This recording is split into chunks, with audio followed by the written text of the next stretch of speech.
5 minutes. I'm quite glad the train delays have allowed actually some people to arrive after this. But for the next couple of minutes, you might be thinking, like, who are Sanctuary graduates and apprentices? Who is this posh sounding, almost middle-aged man on the screen, on the podium today, pontificating? And I'd like to address that really briefly before we get into the meat of the conference. As for Sanctuary grads and apprentices, I'll just show you a short video. It's easier than me talking. We are Sanctuary grads and apprentices, an experienced team of passionate individuals committed to ensuring businesses get the best, most diverse talent they need, while supporting the next generation of young people fulfill their potential. With our suite of services, including graduate and apprentice recruitment, diversity events, campus ambassadors, and targeted emailing, we help thousands of young people realise their career dreams each year. We have built relationships with hundreds of universities and thousands of schools, which gives us reach to the best talent, allowing us to make an impact with our employer partners across all industries around the globe. We understand the barriers faced by the student cohorts we work with and are committed to removing them, ensuring that top talent reaches our clients with the customary Sanctuary personal touch. We also give back with support and funding to our partner universities' social mobility schemes, to our partners, the Sutton Trust, and our own social mobility charity, Sanctuary in Cricket, which improves the life chances of young black children in South African townships through access to and participation in cricket. On behalf of Boland Cricket and the Bokwini Cricket Club, we would like to thank Sanctuary in Cricket for not only investing in these kids at grassroots level, but also investing in their dreams. Partner with us. Make an impact on your businesses and the lives of young people across the globe. Good stuff. So very briefly, we're very much an early careers one-stop shop. We support employees with whatever they need. They do their own recruitment.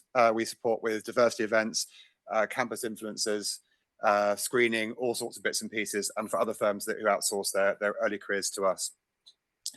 What underpins our services is the ability to reach any student studying for any subject at all UK schools and universities, a labour of 12 years of love to build those relationships to allow us that access on campus. And we've won awards for our work. So this was for Rolls-Royce Motor Cars, a very male-dominated industry. And we did a Snap campaign using all of we used female ambassadors, influencers, female events, and targeted emails to female STEM students, and managed to, in a matter of weeks, give them the female applicants they needed in order to reach their hiring objectives. We won the award at the ISE conference that last year. We support lots of employers across, we're completely agnostic, all employers across all industries, and lots of you are watching today or in the room, which is fantastic. As I mentioned, diversity events, ambassadors, and targeted marketing. Some firms actually rely on us to do all their traction. On the other side of things, there are some firms in here that have outsourced their early careers to us, which is lovely as well. Right, a tiny bit about me, because I put this conference together. You might be wondering, what's behind this? Why am I doing this? I've been really lucky. My parents spent their entire careers running a secondhand bookshop in Norwich. Anyone ever see Black Books, the series? Yeah, much weirder and often much funnier as well, actually. They loved it, but it's very much a labour of love. And somehow, through going without graft, going without luxuries and bursaries and scholarships, I was able to go to a good school and then to university on assisted places. And that's why I sound the way I do. It's how I had the confidence to start my business while I was at university, my first business. And my journey has allowed me to see firsthand the advantage that I've had. And I spent my entire career and much of my personal time and my business's money trying to create equity opportunity to those who didn't have the leg up that my parents were able to give me. So what we talk today is not my lived experience. You're going to hear that from a lot of other people today. It's very much a passion built up through the work we do at Sanctuary with our social mobility charity in South Africa, which you saw in the video, which addresses social mobility but along racial lines in South Africa. And so in my case, the power is in the action, the investment, the effort, the work we do today and organising today in the last 4 years has been a big part of that. So thank you very much for coming. Thank you to everyone else for tuning in online. And I'm now going to hand over to Claire from the Sutton Trust, who can talk to you more about social mobility and the issue. Thank you.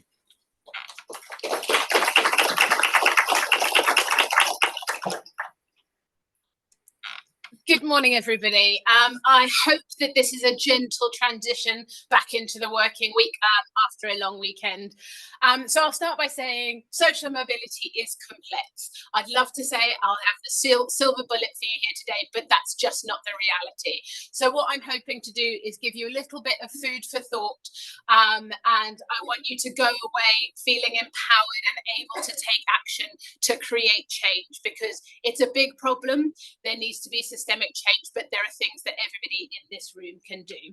So as mentioned, I'm head of employability programs at the Sutton Trust. I'll talk a little bit more about that, but I'm going to focus first on what's the problem, where does it lie, a bit of an introduction as to the Sutton Trust and why we're here as an organisation speaking to you today, and then what you as employers can do to help improve and be a vehicle for social mobility. So social mobility isn't an overly well understood term, but it's an individual's ability to move up or down the socioeconomic ladder. So for example, I'm the daughter of a bus driver and a cleaner. How easy is it for me to move up and become an accountant, a middle manager? And in reality, in the UK, social mobility is low, where the family that you're born into, the community that you're born into, does have strong links to where you end up. And we're one of the worst in the OECD. And so disadvantage starts very young. So the poorest children are already 12 months behind when they get to school. That's things like thinking about access to early years education. That can be challenging. The challenges then continue on through to school and on into the workplace. Lots of these are structural issues and about lack of opportunity. Sorry, I'm just going to sort this rather than, I can't see my notes, I apologise. But it's easy to think that if we just fix the education system, if we just sort universities, then it's fine, right? Then it'll all be okay. But the challenges continue on into the workplace. There are some stark figures up here. I will say that this figure needs updating. There is new data out on those. But there is a huge amount of variation when it comes to access and entering the workplace and people's success once they get there. And what I should say is this is not a question about lack of talent. So there's data to suggest that even if you go to a great university, you get a great degree, your career outcomes are not as good as your better off counterparts. So there is definitely something here that employers can play a part in. And there's some research done by a great organisation called the Bridge Group that shows early career in the legal sector, early career young people from lower socioeconomic backgrounds were outperforming their better off counterparts, but they were not staying and they were not progressing. That is far too big a challenge for me to sort of dig into today, so I won't try and get into that, but it's just to say that there is a huge amount of talent out there, and we live in a society that is not a level playing field, and young people with a huge amount of talent and potential are not able to realize that in the society that we live in. Also, our economy is not benefiting from the talent that we have available. And so, yeah, a pretty stark view to start with. And why should we do it? I think there is, you could say well, we should want to live in a society that is equal, and it is the right thing to do to focus on social mobility so that everybody can realize their potential. But in reality, it's also good for business. And I think this is, you are likely all converts in the room, you're here and you've chosen to come to a social mobility day. But when you are talking and engaging with the business, it's important to say there is an economic boost that is possible here. And there is a performance, there is something to do with performance here too. Your organizations will perform better if they are more diverse and drawing from a range of socioeconomic backgrounds. So why is the Sutton Trust here to talk to you about it today, and why am I here? So the Sutton Trust have been around for a long time, probably a little bit before social mobility became a thing, but over time I'm really pleased that it has. So we focus on social mobility across both focusing on research and trying to change the system, because that is going to be the best way to enable the greatest amount of social mobility in the UK, if you level the playing field through structure. However, structure takes time, will, money, and everything else in between. So it is important to support the individuals today, to support them through and navigate the structures as they exist at the moment. And that's the end of the system. That's the side of it that I work on. I support thousands of really talented young people that come from lower socioeconomic families and communities, but they are incredibly impressive. So I spend my time supporting them to develop the skills, confidence, and experience they need to go on and into some of the most competitive sectors in the UK. But we shouldn't necessarily just be focusing on changing the individuals. We need to change the structures that are holding them back. So that's why I come and talk about these things, because you all have the power to enable greater social mobility through the work that you do. And here's just a bit of the work that we've done over our 27 odd years of work, and why I hope that our voice is useful in this conversation. And so I want to talk to you a little bit more about what those barriers are for young people from lower socioeconomic backgrounds. It is easy to think that in theory, the UK is a meritocracy. There is state-funded education, everybody can apply for loans to universities, and there's lots of great jobs out there. But there are so many barriers that unless you've experienced them, or you've navigated them, or you spend some time thinking about them, it may mean that you're not supporting to address those. So I just wanted to talk a little bit about this. Lots of this is gained from research. Lots of it's also the experience of lots of the young people that we work with. You may well hear a bit more from them about this later in the panel. So there's a big thing around awareness and perceptions. So if you don't know somebody in a sector or a profession, it's hard to get a sense of that reality. And so young people without those connections to employment sometimes get their awareness from TV, books, the news, and there are some sectors that are in those things lots. There are, finance and law probably get a lot of awareness from something like Suits or Wolf of Wall Street. Granted, those perceptions are not correct perceptions. And, if the legal sector is often young people seeing barristers with wigs and gowns, if they are seeing those, I don't think there is a huge amount that young people are saying, yeah, that's for me, that's what I want to be. There's also, these big, beautiful buildings like the one we're in. Those sometimes don't feel like particularly welcoming and inclusive environments if you've not been taught to feel comfortable in them. And I sure as hell didn't when I joined the Sutton Trust. And so I think, there are some sectors that have awareness, but some of those perceptions maybe are incorrect, or are perceptions that have some reality in them. But it's just about supporting students young people to navigate them. There are other sectors like consulting that have a real awareness issue, because what is it? And if you're a young person who has nothing in relation to it, how do you even consider whether that is a career path for you? That can be a real challenge. So, so I think that section of it is we're not even on the radar. Lots of your organizations might not even be on the radar for a huge proportion of the population, and a huge amount of talent that is not even recognizing that working in an organization like yours is for them. And then I think this also links to routes into professions or into careers. It would be lovely to think that career journeys are linear. And so if you do A, then you get to B, then you get to C, and then you're successful. Lots of us will know here, I'm sure we've taken lots of different career paths to where we're sitting here today, and it's okay, and it doesn't need to be linear. But if you're a young person from a less advantaged background, you want to know, you want to be given a route, you want to have clarity on where you're going and how to get there.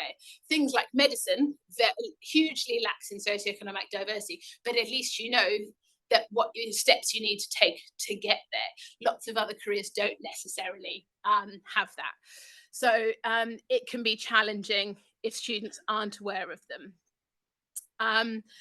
So, excuse me, and then we'll come on to recruitment. This is where I see a huge, so we work a lot of the time with our young people in sort of perceptions and awareness, and we try and show them the good, the bad, and the ugly of all of these sectors that we work in, so that they can make an informed choice of, is that sector for me? Is this career for me? And then we can support them with the skills to then navigate the recruitment processes. So this is where you have the greatest opportunity to support that greater access. But I just want to talk about some of those barriers that lots of our young people have told us about, and that we have seen borne out in the data. So if an employer isn't on your campus, how do you know they exist? So if you're only going to highly selective or Russell Group, they are not the universities that are, I work with lots of those universities. We're working with them to tackle their access gaps and drive greater socioeconomic diversity, but they are not the only place where great talent exists. So things like where can students see you? Are things openly advertised and really easily accessible? So a barrier of, if they can't just Google it and it's there, then is that another barrier? I think also, if a job description has things on it that aren't necessarily linked to being successful in the role, that can be a barrier. So I think some of those is, again, if you're not even getting on the screens of or in person with a young person from a lower socioeconomic background, you're not getting that talent. Lots of the time when I talk to early careers lead, loads of recruiters, they're saying, but we're not even getting the applications. So it's about thinking about where you go, how you engage in enabling that accessibility. And then another area that our young people talk to us about a lot is the recruitment process itself.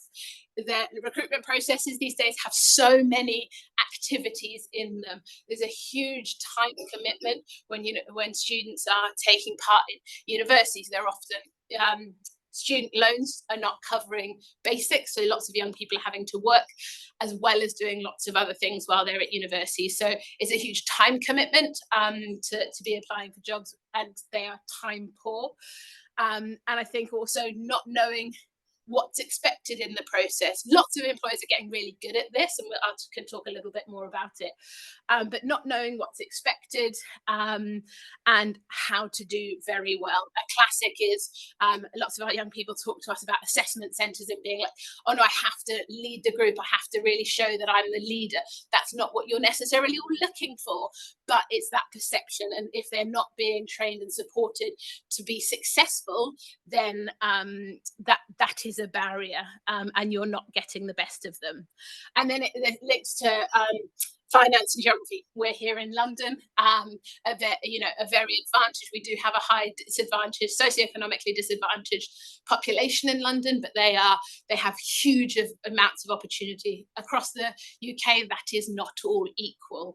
So things like having access to the tech to do your interviews, or the financial barriers to come down to an interview in London. If it's a question between putting food on the table one week or coming and doing an interview in London, again, it's likely that you're going to miss out on that candidate because they're going to make a choice, because that is a gamble, whereas feeding themselves is not. So it's useful to just be aware of some of those barriers that young people can, and I'm more than happy to talk about it, but I don't want to spend too much longer on it. So this is just, I want you to put yourself in the position of a young person from a low socioeconomic background and some of the barriers that they might be looking at, and to navigate all of those is a huge amount. So if we can try and reduce those barriers to entry and enable success, we can all benefit. Okay, so I focused loads on the problem. It's important to do that because I think we need to understand where we're at. I think there's lots of different organisations at really different stages of their journey when it comes to this. So I am going in at a slightly baseline level, but I want to empower you to sort of take action from this point onwards. And I think we've got an employer's guide. I'd hugely recommend it. We're planning to do an update, but everything in it is still very useful. But there are a few different areas that you as employers could think about to bring about change now, because all of that negative stuff can be incredibly disempowering, but you can make a difference. So let's get stuck into what you can do. So data is really an incredibly useful tool. So many of your organisations may already be collecting data on socioeconomic background. If not, please do. I'd really recommend it because it can help you understand where your challenges lie. If you're not even getting applicants from socioeconomically disadvantaged backgrounds, you can focus on your strategy. If they're not getting through your process, you can focus on your process. So that it will help you adjust your strategy to the organization that you sit in, because I think that's something employers talk to me a lot about, is saying, but in this context, that doesn't work. So you're the one that knows your context. But data can help you actually figure out where the challenges are so that you can figure out. And you can also, if you're doing this across your business, look at progression, see what your retention and progression rates are. So it is a very useful tool to bring about action. Sometimes, that can be tricky. Do what you can. I think it's really important, but don't let that stop you from taking action. So always pay and openly advertise internships and work placements. Young people from lower socioeconomic backgrounds cannot come and do an internship with you without being paid, particularly if you're asking them to come to London. If you can even play your shorter experiences, that will increase access. It will increase your ability to connect with a really diverse range of young people. Think about the routes into your organisation. Young people, the loans for university aren't cutting it. Young people from low socioeconomic backgrounds are debt averse, so sometimes university doesn't always feel like the best option for them. So apprenticeships can be a very good alternative. I would say if you've got a degree or higher level apprenticeship, make sure you're using it as a tool for social mobility. We've seen that it sometimes is more socially selecting. Apprenticeships can be more socially selecting than Oxford and Cambridge. So you have to make sure that if you're trying to develop tools for social mobility, please do use them. And then utilise partners. So there are so many fantastic organisations. We are just one social mobility organisation, and we work in a few different ways. There are lots of great organisations. I think some of them are here today. Upreach, Zero Gravity, Social Mobility Foundation, Prime, Access Accountancy. There is so much commitment and energy towards it, so you don't have to be the expert. Rely on others. I'd really welcome supporting any of you that are earlier on this journey and needing support through that. Look at what you're doing when you're recruiting, because that tends to be where lots of our young people, lots of those from lower socioeconomic backgrounds are falling down.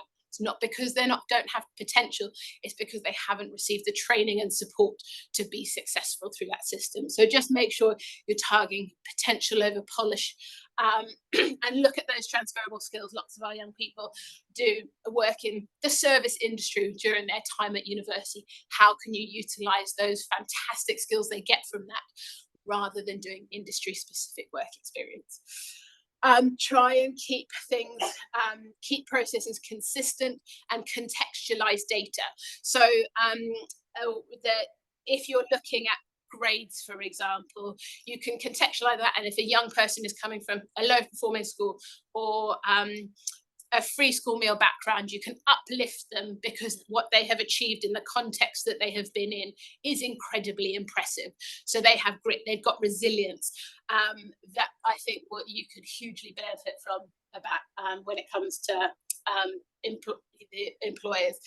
And then I think we talked to lots of organizations that have been doing this for a little while, and I think they're like, oh, we nailed the recruitment thing, but nobody's staying. So you need to think about how you keep and nurture that talent so that it is not just your early careers teams or your recruiters that are, you know, being really purposeful and thoughtful about supporting a really diverse group of people in employment.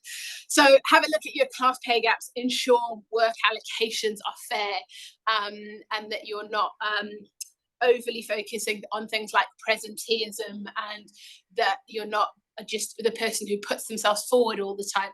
Think about how you can make it as fair as possible within the context that you're working in.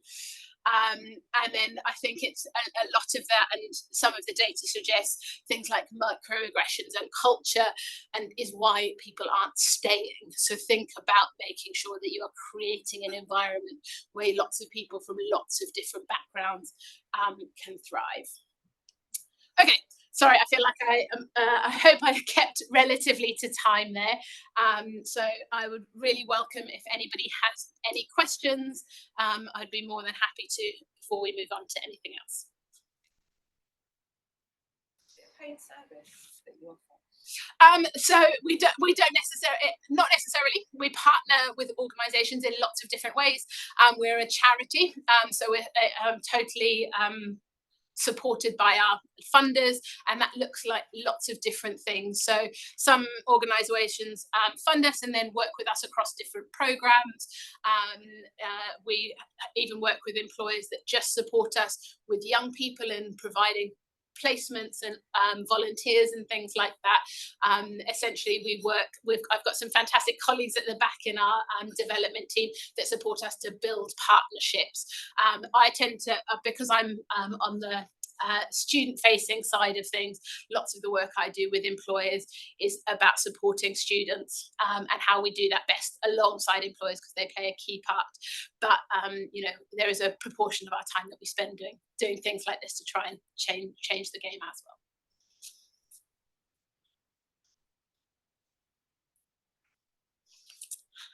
This is quite a broad question. Sure. But thinking maybe to like the last kind of the last 18 months or 2 years, are there any kind of either new trends or like anything that the data or anything that's kind of, obviously social mobility kind of has been around for a while, but a lot of what's kind of been shared is kind of the story as we know it. Is there any kind of emerging, I don't know, themes or changes that we're seeing either within the kind of landscape amongst students or that kind of employers are changing in their offering? Is anything that's suggesting a change? So I think requirement or money. The cost of living crisis has had such a big impact on everybody, but particularly those from low socioeconomic backgrounds. So I think that question that I spoke about earlier around think about those financial barriers, I think that is incredibly salient for lots of our young people at the moment. The Sutton Trust has developed a bursary program to enable our young people to develop their employability in whatever way they want, because there's just not that support out there. So I think that the expectations and drain, we're seeing lots of students from low socioeconomic backgrounds tend to be more commuter students staying in their region. So I think that probably is a huge area. There's lots of employers that have been coming to meet that challenge. So there's employers that, you know, if they're asking students to move to London, or even just come for an internship, paying them up front so that they can move, so that they can. So I think it's employers are starting to stay alive to some of those challenges and where they can support that. So that's probably the area that has been screaming the loudest in the last couple of years. Did somebody else have a question? Really similar vein. So Okay. With Brown Jacobson, we're doing really well in social mobility. So we're always looking out for like the most innovative things that you've heard businesses do that are just going beyond what you might expect. Wow. You're probably doing a fair few of them. I think lots of some of the stuff that we're seeing, what have I seen over the last little while, is some organizations starting to support young people navigate things like AI and how to use that really effectively. It's being built into university courses. It's being, it is a reality, and there is both an opportunity with things like AI, but there are also challenges that come with it. And so I think there are some organizations supporting young people to use that more effectively. I think also we've seen more in the last couple of years, employers supporting young people in a longitudinal way, sort of rather than a single touch intervention. It's providing that sort of runway for continued engagement. I think, years ago, an insight day here and then, great, we're sorted, but actually supporting those through the process, that's probably not an innovative one, but I think we've seen that happening a little bit more regularly than I've seen in the last little while. And then I think an increased use of like multi-partnerships, I think, is happening a little bit more now, because there is an increasing number of great social mobility charities out there, and organisation is sort of the bringing together and the working together to bring about change. Again, not necessarily innovation, but I think an evolution of social mobility coming into the more recent age. Hi, we have questions. We have a challenge in the application stage in candidates declaring their social mobility questions. So we only asked them 3 questions. Yep. Probably, definitely less than 20%. Okay. There. So it's very difficult for us to track through the process on where they're doing. We do ask the trainees that we recruit at the end process those same 3 questions, and return rate is near 70%. So is there an issue around people from lower social backgrounds not wanting to declare or answer those type of questions, and how do we solve that? Yeah, I don't think it's just those from lower socioeconomic backgrounds. I think socioeconomic background is very loaded in the UK. Class is a very loaded term. It's part of people's identity, and people feel like it's going to be weaponized or used in a really negative way, and so I think what we suggest, and what I think anybody thinking about this can do, is you kind of almost need to do a comms campaign as to why you're doing it, why you're collecting it, the value that information and data is bringing, what you're planning to do with it, and I think we've seen some organizations who had response rates, and I think that might change over time, because actually we're seeing at 16 young people much more willing to share, to provide that data. And I think the next generation are also I think it's difficult, because referring to yourself as disadvantaged, or putting on a form that yes, I am disadvantaged, I think also can be difficult, because I come from a very working class background. It's great, I'm proud of it, but it's I'm probably not there anymore. So I think it's also the thing that can change over time. So I think people's relationship with where they sit on that spectrum of working class all the way through to upper class. So I think it's just about creating a narrative about why it's important. And we've seen organizations that have done that and used their senior leaders as like a voice, get response rates from 30 to 70 or 80%. So I think that just talking about it can be really useful. I'll come there and then I'll come to the back. You're talking a lot about the young people.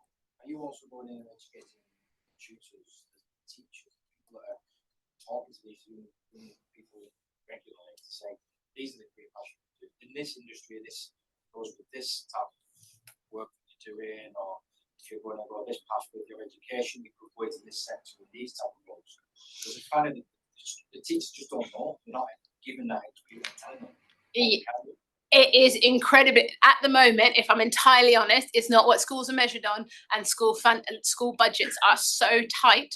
It's just not a priority. So I think even if you offer to go in, do the training, do the teaching, it's just not. It's not. They're trying to just.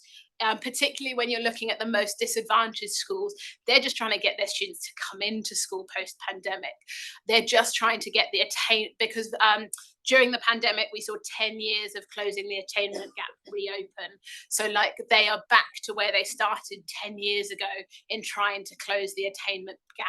So I think schools are in such a challenging place that we're finding that they just don't have the capacity. But we run a teachers program that tries to support young people. But often when you're providing opportunities, it's the schools that are quite advantaged or doing quite well that can engage with those. So it's a tricky one. We don't necessarily go into schools. We're only quite a small organisation. There's 50 of us working across all of our work. We do a lot of comms with teachers. We do online webinars and that sort of thing, because those we found are the most accessible ways for teachers to engage with us, is providing the content.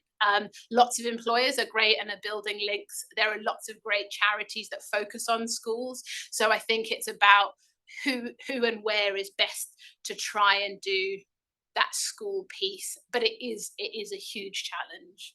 And I'm not sure there's a silver bullet solution. We're in a particularly difficult time in our landscape. So I think whatever employers can do to make the information as accessible as they can for the young people is really useful. And we do lots of work with universities to ensure they're focusing on contextualizing data so that they're recruiting really diverse young people, that they're also focusing on their success while they're at university and providing that employability stuff. Because what we find is a young person from a lower socioeconomic background might go into university being like, great, I'm at university, I need to focus on getting that great degree, because they think I'll get a first and then there'll be an employer waiting to give me a job at the end of it. That's not the case. You need to be doing, spring weeks, vacations, internships, that entire time at university.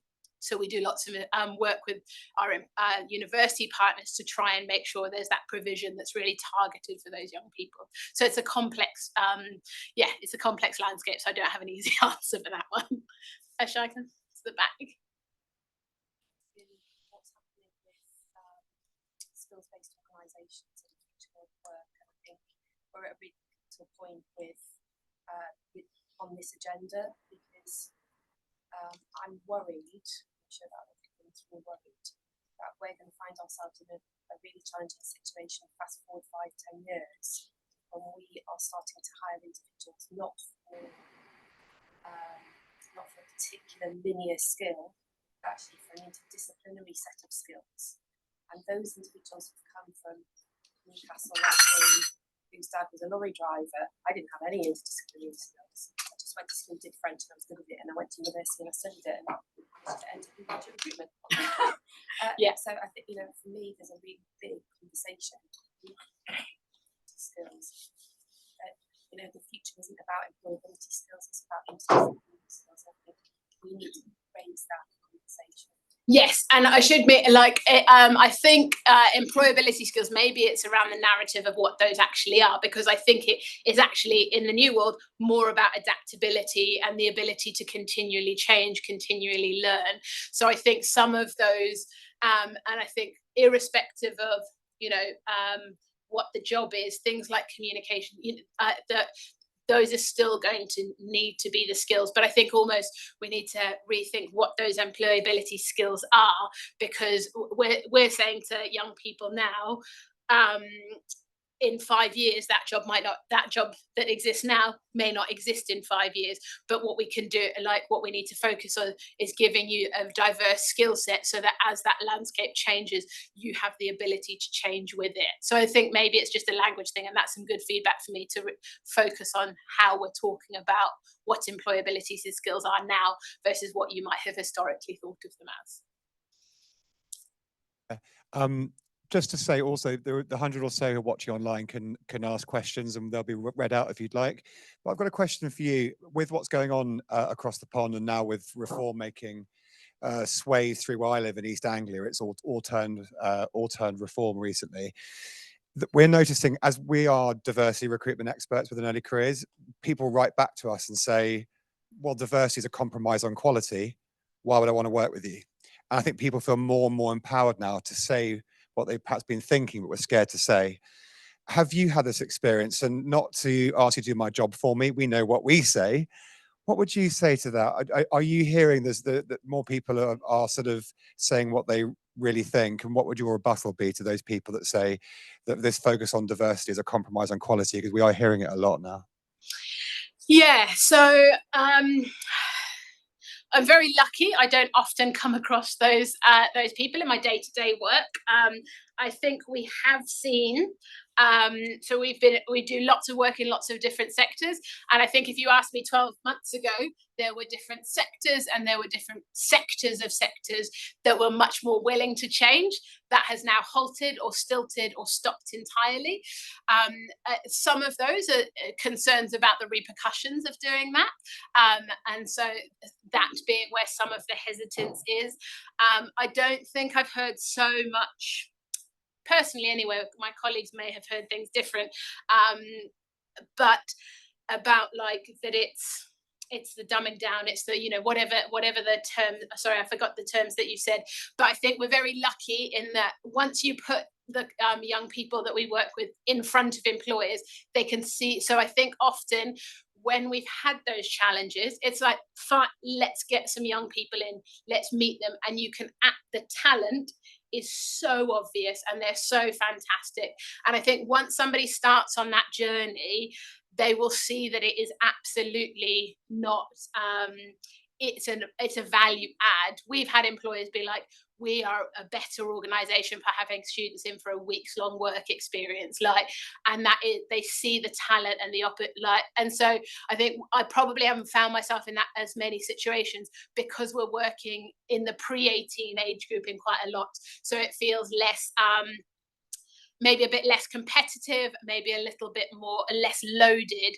But I think once you start, so it can be a good way in to say, let's start young, let's just provide the opportunity for these young people to come in and explore this sector. Then they meet them, they're like, oh yeah, they are really talented, they look different, they sound different, they have different ways of thinking, but that brings loads of value. So yeah, on an organizational level, we're seeing hesitance for, but I think yeah, we're doing what we can to help now navigate that in a really practical way.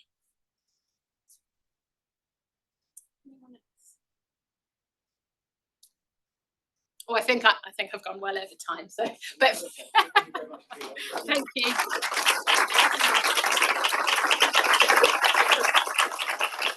Okay, yeah, time for a quick break, cup of coffee, croissant, all that good stuff, and we'll be back in here in about 10-15 minutes. That's all right. Perfect. Thank you. It's a shame to hear that the conversations you've had about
That's incredibly kind of you. Thank you. Oh, good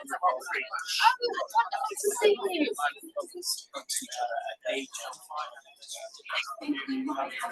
I was yes. You have to stay close to the left hand. Yeah, Fiona mentioned, which was my plan anyway. This, we're going straight into the panel. Yeah. So actually, what we might do here. Let's do it. Should we go now? Fantastic, congratulations. Yes. Great, yeah.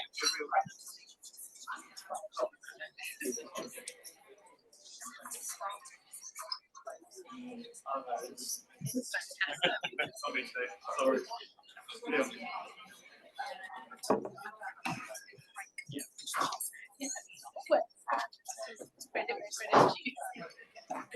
Hello.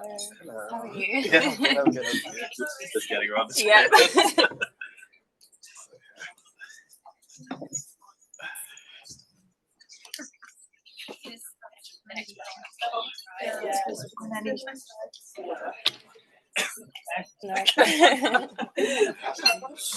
Squeeze up then. It's a bit gloomy up here, isn't it?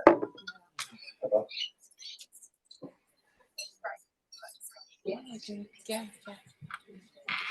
Hi everyone. Just before we get started on the next section, what I should have said in the housekeeping was our Wi-Fi passcode. Massive error. So if you need Wi-Fi, it's Farrer Guest, and then the password is Farrer, Farrer, 1701. Thank you and sorry.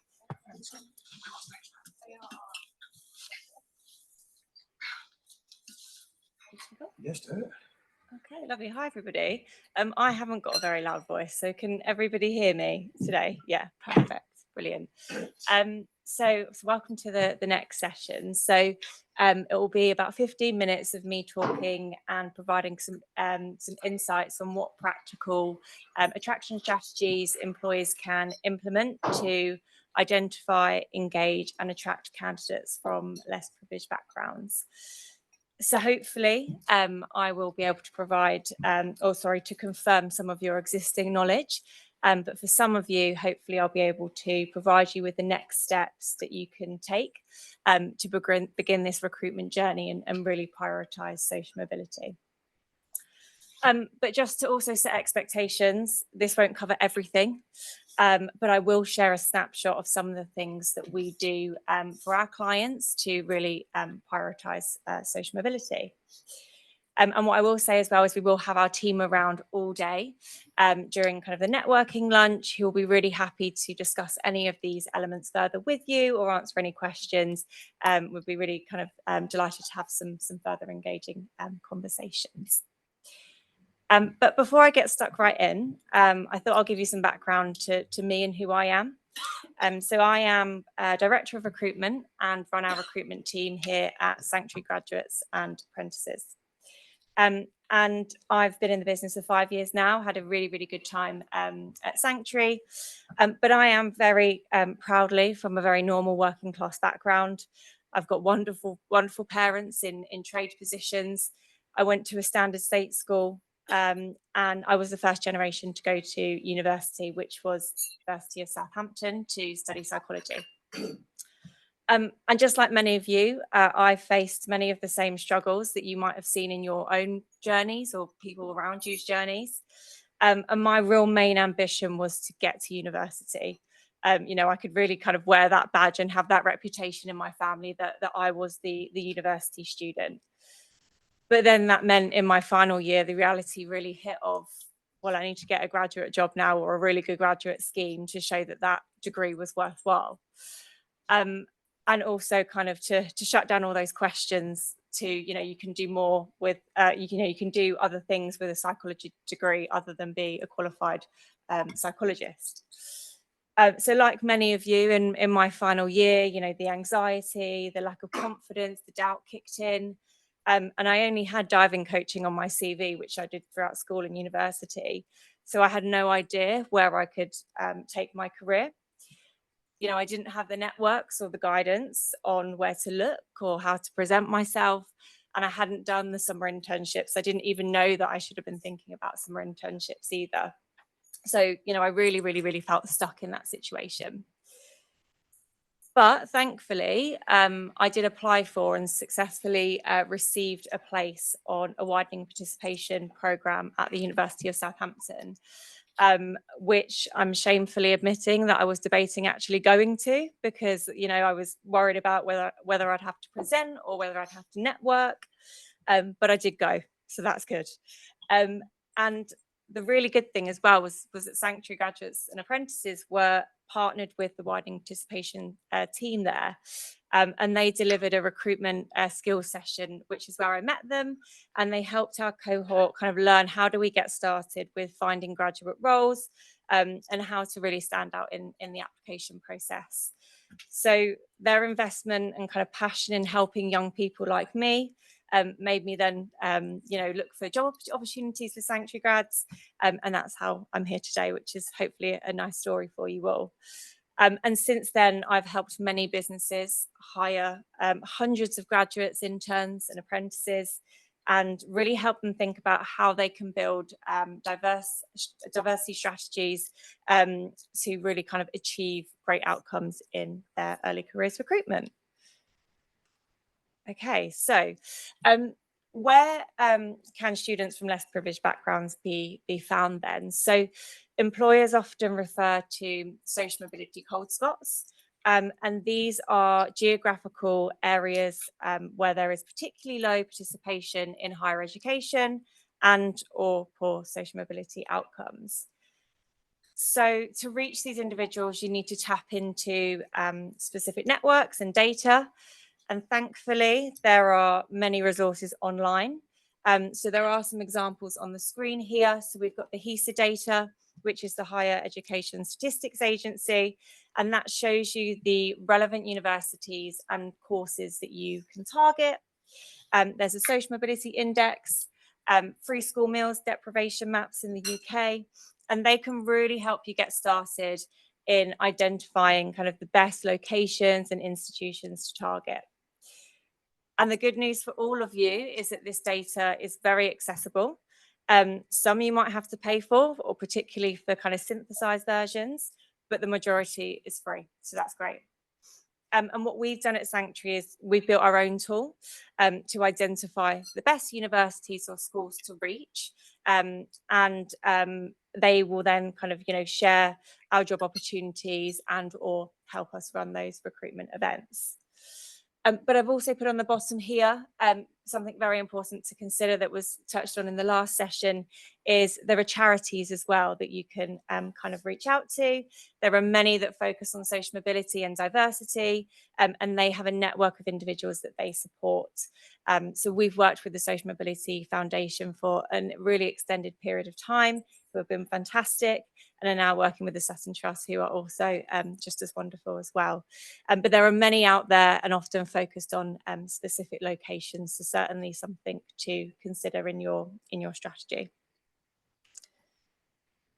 So you might be thinking kind of, you know, what are the levers for access? You know, how do you work with these kind of entities? So the key to reaching students from less privileged backgrounds is partnering with the right people.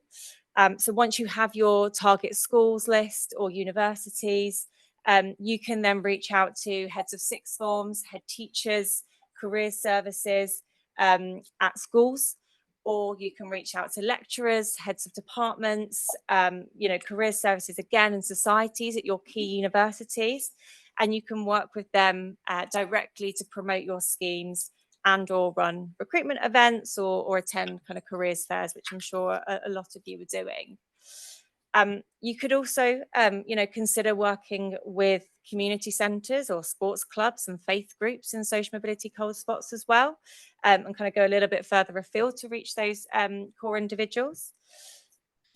And what we've done at Sanctuary is over time, we've built those key partnerships with specific schools, universities and societies who then promote our jobs on behalf of our clients.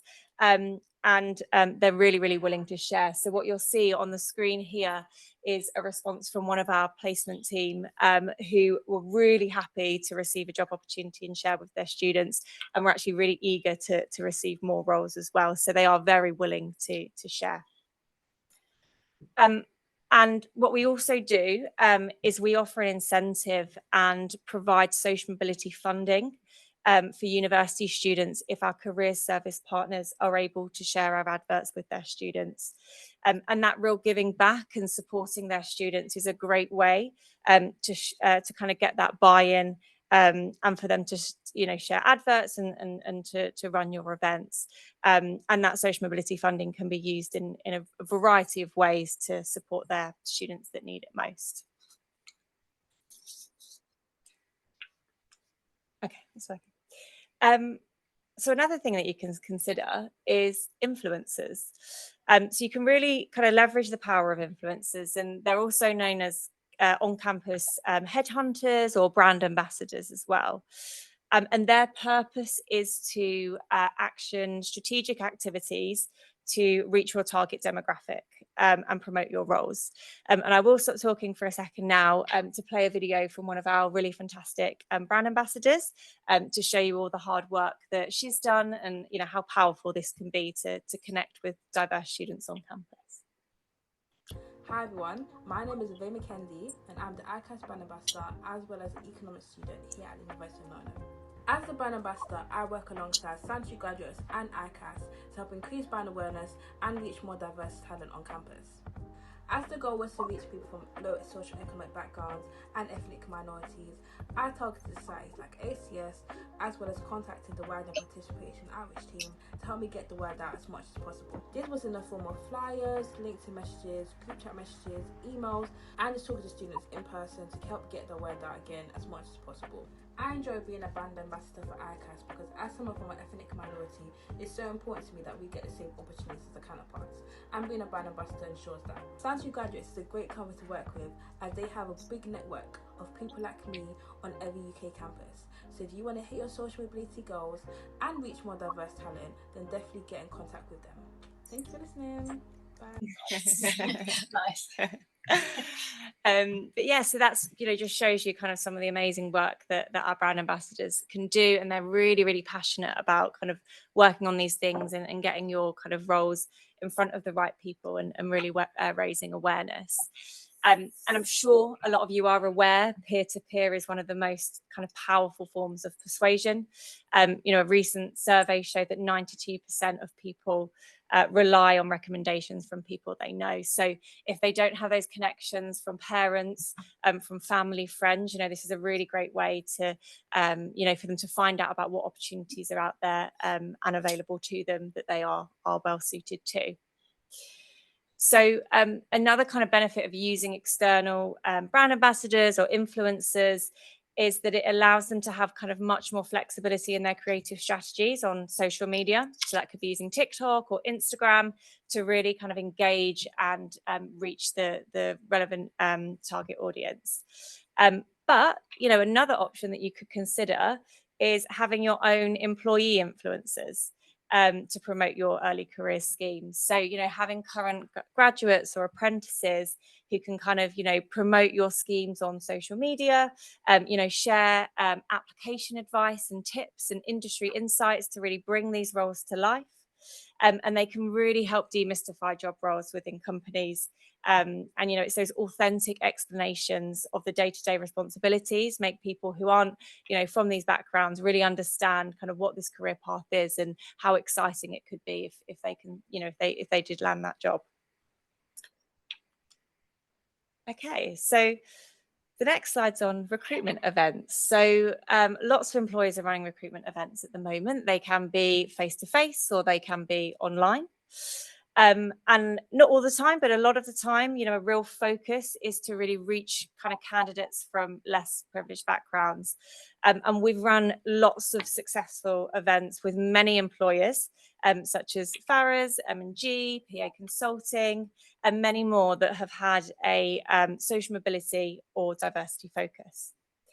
And these events not only break down kind of barriers, but they also help candidates gain a clearer understanding of what your company offers and how they can really fit into that.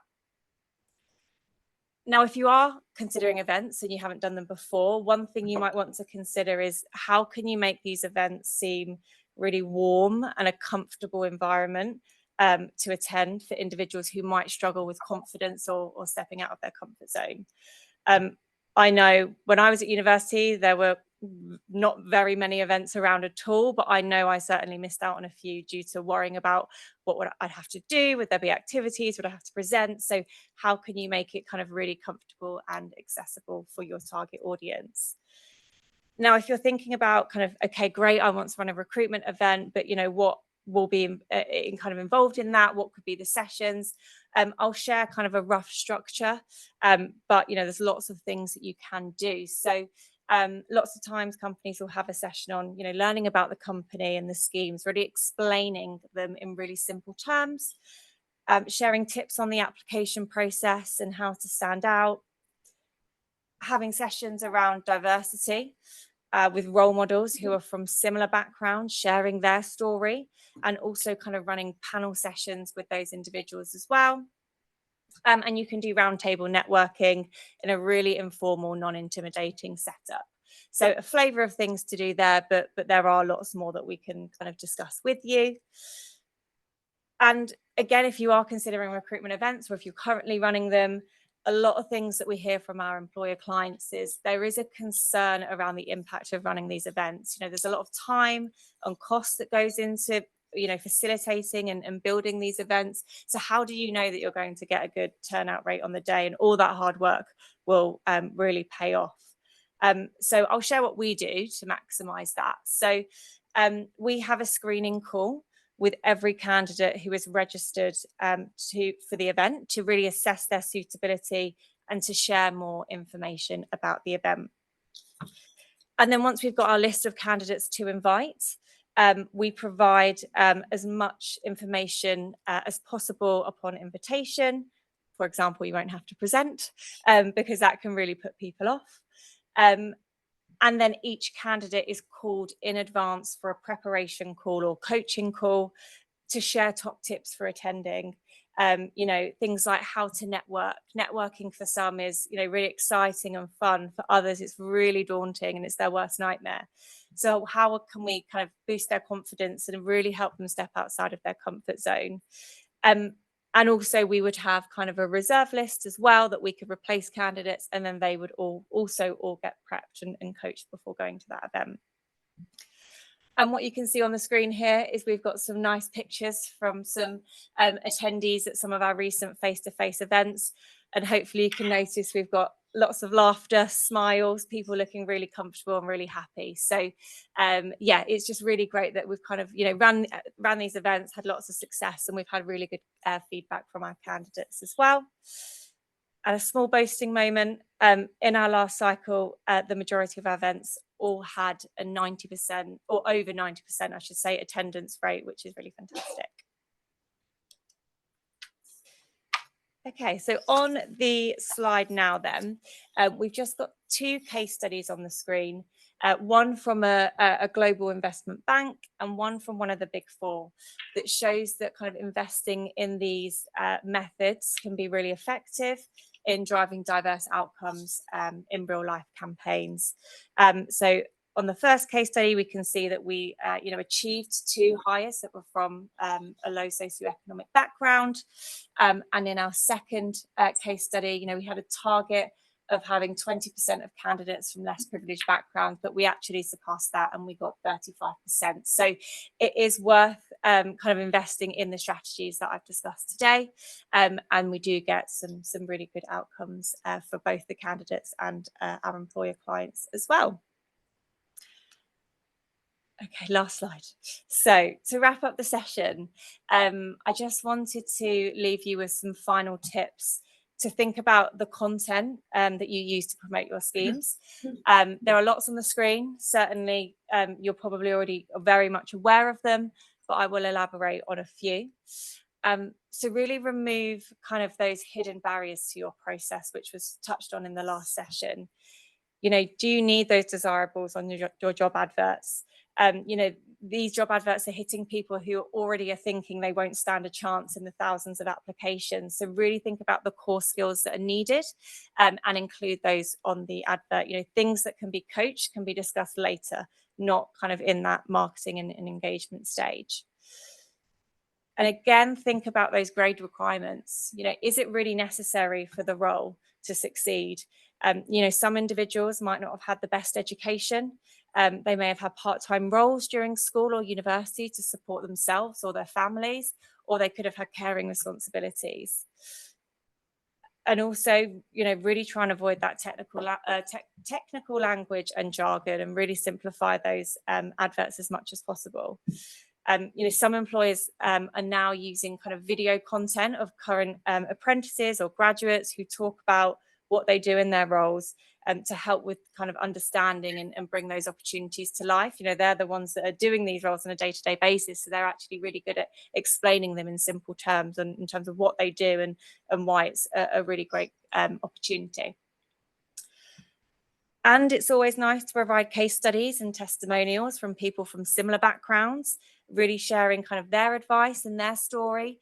You know, that might not go into job adverts, but it might go into eShop content that you share, or social media posts.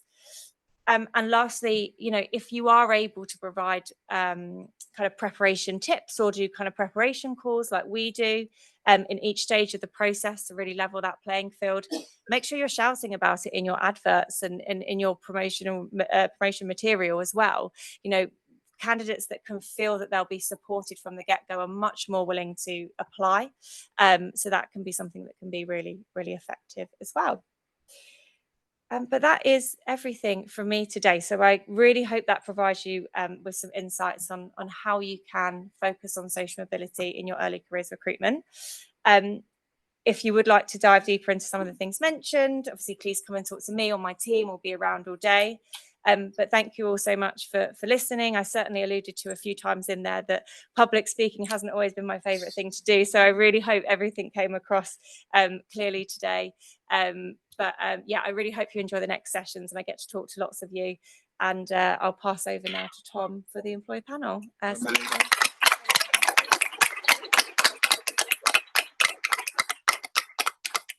stuff. Thank you, Millie. Right. So, right. Okay. Hi, everybody. We've got light. We can have light. How wonderful. Okay, so I'm going to start with Fiona and go down the line. Introductions, please. Hi, Fiona Fleming. Pronouns are she, her. I am the head of ED&I at Farrett & Co. and delighted to be here and to be hosting you all today. Thank you. I'm Helen Mullings. I'm the Chief People Officer for PA Consulting. We're a 4,000 person, so smallish consulting firm. And this diversity in general is a core agenda for us, but this particular diversity agenda is one very close to my heart personally and one we are very vested in. My name is Paul Sobers and I work for National Grid, and I lead on all the graduate and student recruitment there at National Grid. So that's everything from application all the way through to offer. Okay.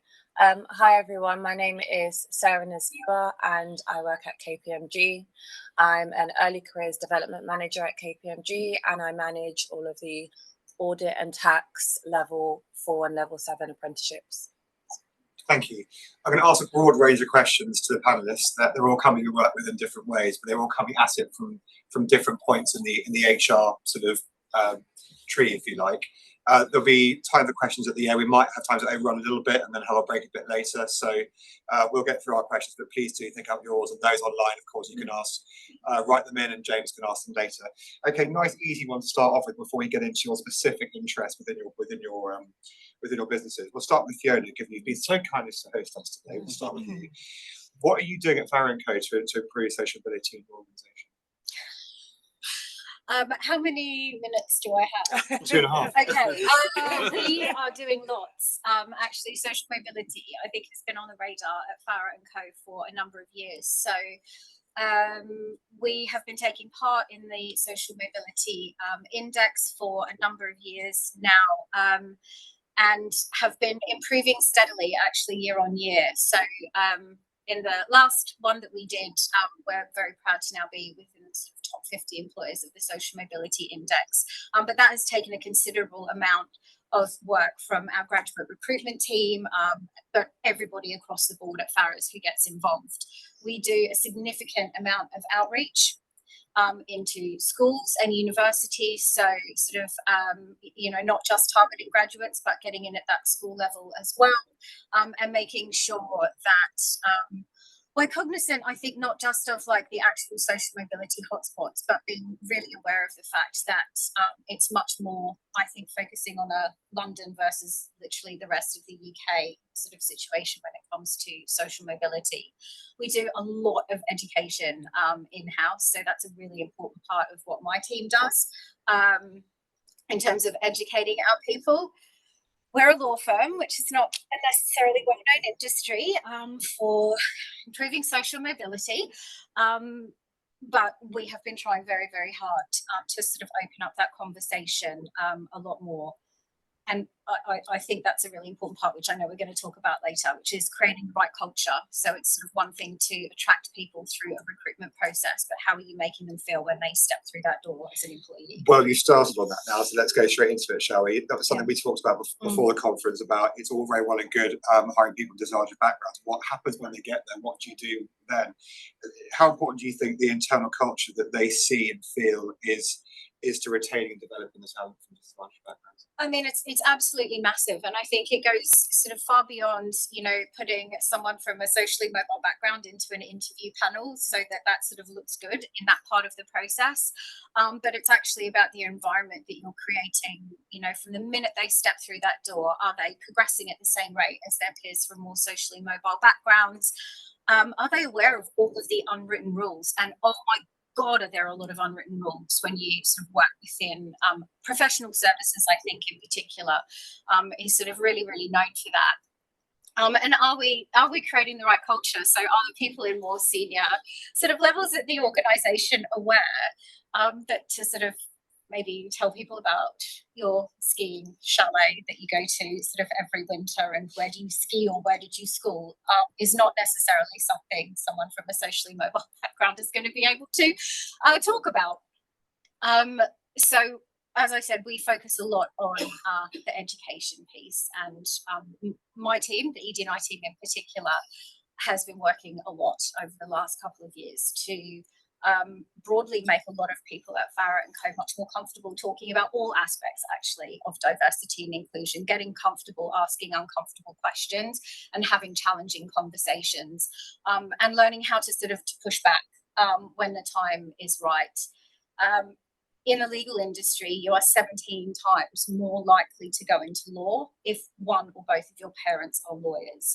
And that is hugely problematic from a social mobility perspective. So how are we reaching those students, and how are we communicating with those students? Are we talking in a language that they understand, or are we just using loads of legal jargon that they are not speaking about at home or on the regular? So how are we communicating? What language are we using? Are we talking at their level, making sure that we're not speaking in jargon all of the time? It's a huge amount of work. There are many more panelists, and I don't want to take up too much time. So Thank you, on all counts. Helen, you have a really interesting, and I saw you speak beautifully at a conference recently on this subject. So you have a very interesting top-down view of what your organisation is doing across the piece on social mobility. I'd love to hear a bit more about it. Yeah, so we approach social mobility from 3 dimensions, really. So first and foremost, of course, we're focused on our own hiring and our own environment, if you like, as you were talking about. So one of the big shifts we made a few years ago was to shift our early career hiring from pure graduate to graduate plus apprenticeship, which I know many others have done as well. So 25% of our intake every year now is apprenticeship, which tends to be an easier way to get at and attract candidates from lower socioeconomic backgrounds. And of course, we partner with organisations like Sanctuary to help us be really targeted in terms of how we do that. And of course, from a graduate perspective, we have done everything possible, both on the attraction side, but also importantly on the hiring side, how we hire, how we approach hiring, and how we engage with candidates who, as you say, may not find our environment one they are naturally drawn to.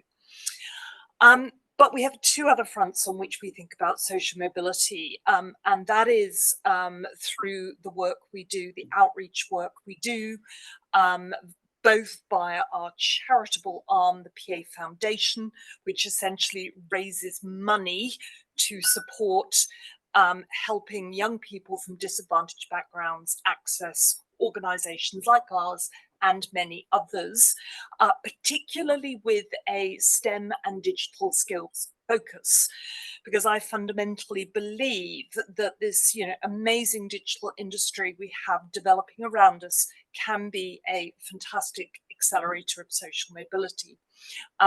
In-demand careers that require digital skills can pay twice as much, if you like, than standard graduate jobs or apprenticeships, and therefore opening the eyes of young people to the potential of acquiring digital skills, or indeed broader STEM skills, is something that we are very focused on. So through the foundation, we partner with organisations that frankly work from almost primary school age upwards to really push home this message that, focusing on the right subjects at school, acquiring the right skill set can be an amazing leveler, if you like, on people's journeys through life.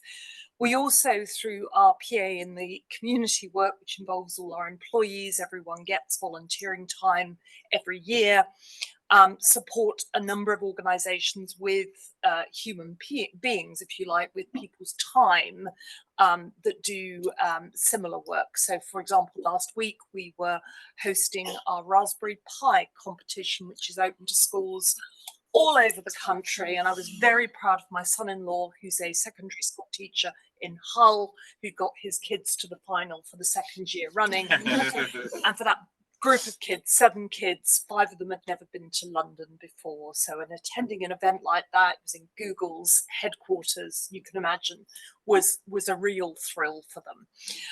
And what we're increasingly starting to do is join up all 3 efforts. So, for example, the mentoring work we do through PA in the community is now feeding our early careers pipeline, which is fantastic to see. It's not why we do it. We do it because we want to support this agenda broadly. But when you see it start to, turn full circle, if you like, which of course means that we're bringing brilliant people into the organisation who can be amazing ambassadors internally as well, and create the kind of culture and environment that people from less privileged backgrounds will thrive in. So I'm very proud of the work we're doing broadly in society to support this agenda. I've been in the workplace 38 years now, but was a first generation university attender myself back in the wonderful days when university was free. In fact, the government paid you to attend. And I've been so lucky in life to have had that start and to be able to build my career. And therefore this agenda and doing everything I can personally to support people from less advantaged backgrounds really matters to me. Thank you very much. Paul, we've worked together in lots of different organisations, but you were at National Grid, and I was talking to a project manager at National Grid at the weekend. He said, quote, we can't hire fast enough, which made me shudder a little bit, because that's when people are hiring very, very quickly. That's often when, even from my own experience, often when corners can be cut. But I can't imagine that's the case at National Grid. No, it's not. We're increasing in numbers quite dramatically. I think a couple years ago when I joined, we were probably recruiting maybe about 200-300. Now we're up to about 500 apprentices and grads in total, and that number is only due to increase with all the work that is coming up in the future. I don't know if a lot of people know about National Grid, but what we do is, I like to say, we power the electric network. So every bit of electricity that you get, comes from our network. Yes, you have your consumer brands that they sell you that, but we kind of power that network for everybody else, right? So in terms of, I guess, from a social mobility perspective and what we are actually doing, we do a few different things really. So similar to PA, we have our charitable arm, which we call Grid for Good. And Grid for Good works with like a number of different charities and social mobility charities to kind of bring people into the organization. The idea being that they support them in terms of presentations, teach them like on interview skills, all of those types of things. And the idea is that they will then get an internship with us in one of the various different departments. After that internship is over, this is what we're now working on to make it a little bit better. We want to see them now funneling into kind of our graduate programs, our apprenticeship programs. So it could be a work experience or it could be an internship depending on the age of the actual student. At the end of that internship or work experience, they hold like a nice little graduation, so they get to come into our office. They get presented with like a certificate and everything from lots of really senior people in our organization, 2 levels above me, so really senior people in the organization, which is really, really good. And their parents get to come along, and it's a nice thing for them to actually have. In addition to that, when I came into National Grid, one of the big things that I wanted to do is I wanted to look at like our overall recruitment process and how students are actually moving through that process. And there were a few barriers. I know the Sutton Trust named a few of them that we were actually doing that I've now kind of pulled out because I didn't like them. So one of them was we still had the criteria where you would say that you have to have a 2-1 degree in order to get onto our courses. I wanted to get rid of that altogether, but I got a bit of pushback, so we've dropped it to a 2-2. That's the middle ground for right now. Hopefully I can get rid of that going forward, right? So we've dropped it to a 2-2 this year, which was really, really good in terms of that accessibility factor. We operate a completely blind recruitment process, so the business doesn't see anything about the candidates until they get to the actual assessment center, which kind of means that at the assessment center, the first time they see the candidate, it's the first time they'll see the candidate and the first time they'll even see the name of the candidate as well. And when we come into our assessment center to brief the candidates on what to actually expect, and we do tell them that the assessors know nothing about them. You're literally starting at a blank slate right here when you actually come here, and the smiles that come across their faces, knowing that everybody's back on the same playing field, that everybody has the same opportunity to get the jobs that are actually available here. And I think it's a really easy thing to actually do with keeping the process completely blind. We also had our business areas, they were involved in kind of like, we do like a video interview as well. They were involved in kind of screening candidates at the video interview stage and then deciding who came to assessment center. I pulled them out of that process as well because we have an AI system that kind of scores everybody. I would rather have an AI system scoring it than human intervention scoring it, because at least I know everybody's being scored the same in terms of AI. Where human intervention, everybody will have different opinions on various different candidates for whatever reasons. So a lot of that means that at the actual assessment center, the candidate comes in a lot more comfortable in terms of how they actually feel going into it. And it means that they can then perform at their best. At the assessment centers, we then have 3 different assessors assess every candidate. So no assessors assessed by one person all the way through. So it means that, again, every different exercise that they do at the assessment center means that, again, they start at a blank slate with that exercise and they can perform as well as they want.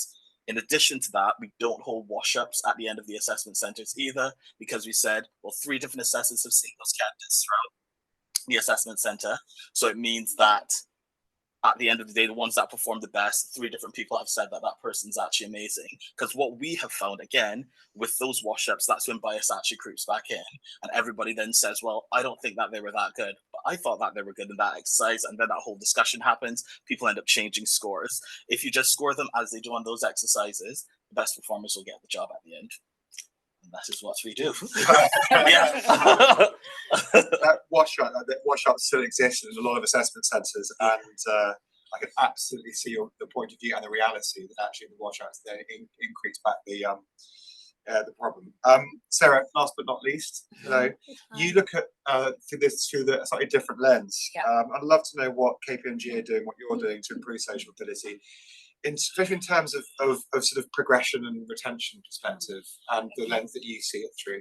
Okay, perfect. So there are various different ways that KPMG do their best to improve progression and retention. But I'm just going to speak on 2 points which stand out the most to me. So the first one is continuous education. So at KPMG, social mobility is a topic that's constantly kept alive, and it's an expectation that everyone in the firm is expected to know about, so that they can find ways to improve it as they go on. And examples of how we do this is, for example, every 2 years, everyone has to do mandatory training on inclusion and diversity. So in there are topics on social mobility, and it's, you know, it's something you're expected to take your time and read and learn and understand, so that you're aware of some of the barriers and, you know, some of the barriers and issues that there are in society, so that they can actually make differences both in the firm and actually outside in their personal lives as well. As well as that, we have communities. So we have a social mobility teams community, and in that teams community, it's open to people who have lived those experiences, as well as people that want to learn more about social mobility. So a lot of what that channel does is that they share articles, they carry out tea time, lunchtime talks, and just an opportunity and events, just an opportunity for people to network. And why that's really, really nice is that you lose that feeling of being alone, because sometimes when you're from a less privileged background and you're around lots of different people who are probably from have grown up very different to you, and you don't feel that you can communicate with them or get along with them because you don't have the same lived experiences, there's actually an entire channel where there are people who understand you. And I think that that's really, really important to have. And another one that actually, which I think is amazing, is that we carry out a social mobility conference every year. And at the conference, we have colleagues from all different levels who actually get involved in that. So like partners, directors, people who have actually come from those types of backgrounds that can speak on it and influence people. And we also invite some of our clients as well to attend that conference. And in that conference, it's all about what more can we do at KPMG to improve social mobility, as well as what barriers are still being faced, and just constantly talking about it. It's all the education that's there and that's available is keeping the topic alive. It's showing everyone that we see and we acknowledge that social mobility actually it is a societal issue, and it's something that, though we're a big firm, we need to speak about it because we are people with influence, and we can influence others. So when you speak on it, and when there are people who have come from less privileged backgrounds, you actually feel heard and you feel supported, and you actually feel like, yeah, this is a place that I want to be at. I want to be at a place who understands the experiences I've lived through and are making an effort to educate others so that they know how to communicate with me, or if you don't know how to do something, how to go about it to ensure that everyone feels included and together. And then the second point, which I think is amazing that we do, is that we have an initiative which is called Promotion Readiness. It's a promotion readiness initiative. So what it is that it's a program which supports experienced hires in the firm to help them to progress to the next level. So as in, if an assistant manager, helping them to progress to manager level, and then someone who's at manager level, helping them to progress to senior manager level. And then when you think about how our apprenticeship and our grad programs work, by the end of it, the students become assistant managers. So actually we're not leaving you alone. We're not forgetting that you are from a less privileged background and that actually you may still be lacking in a certain area. We also have an initiative there and available that can support you if that's what you want. So, yeah. Thank you. What a wonderful answer, and loads of cool stuff you're doing there. I like also the fact that they actually, people that want to be educated more about the issue of social mobility or aren't from those backgrounds can also go and learn I think it's wonderful. And a few years ago, we came up across some instances where if you're posh, you're not part of the conversation, get out of it. Yeah. And actually now encouraging people to learn more, that's brilliant. So I might actually, Helen, because you spoke really beautifully about technology, and actually we've just heard a bit about it from Paul in terms of the AI story. You're a massive advocate of technology as a driver for positive change. A lot of companies, perhaps in here, and a lot of our clients are wrestling with the pros and cons of using it, the processes. I just want to get your views generally on technology, both in the process, but also as a power for people to perform better in their parents. Yeah, so I think in terms of use during the process, and my ears were definitely pricked when you were describing how you were using it.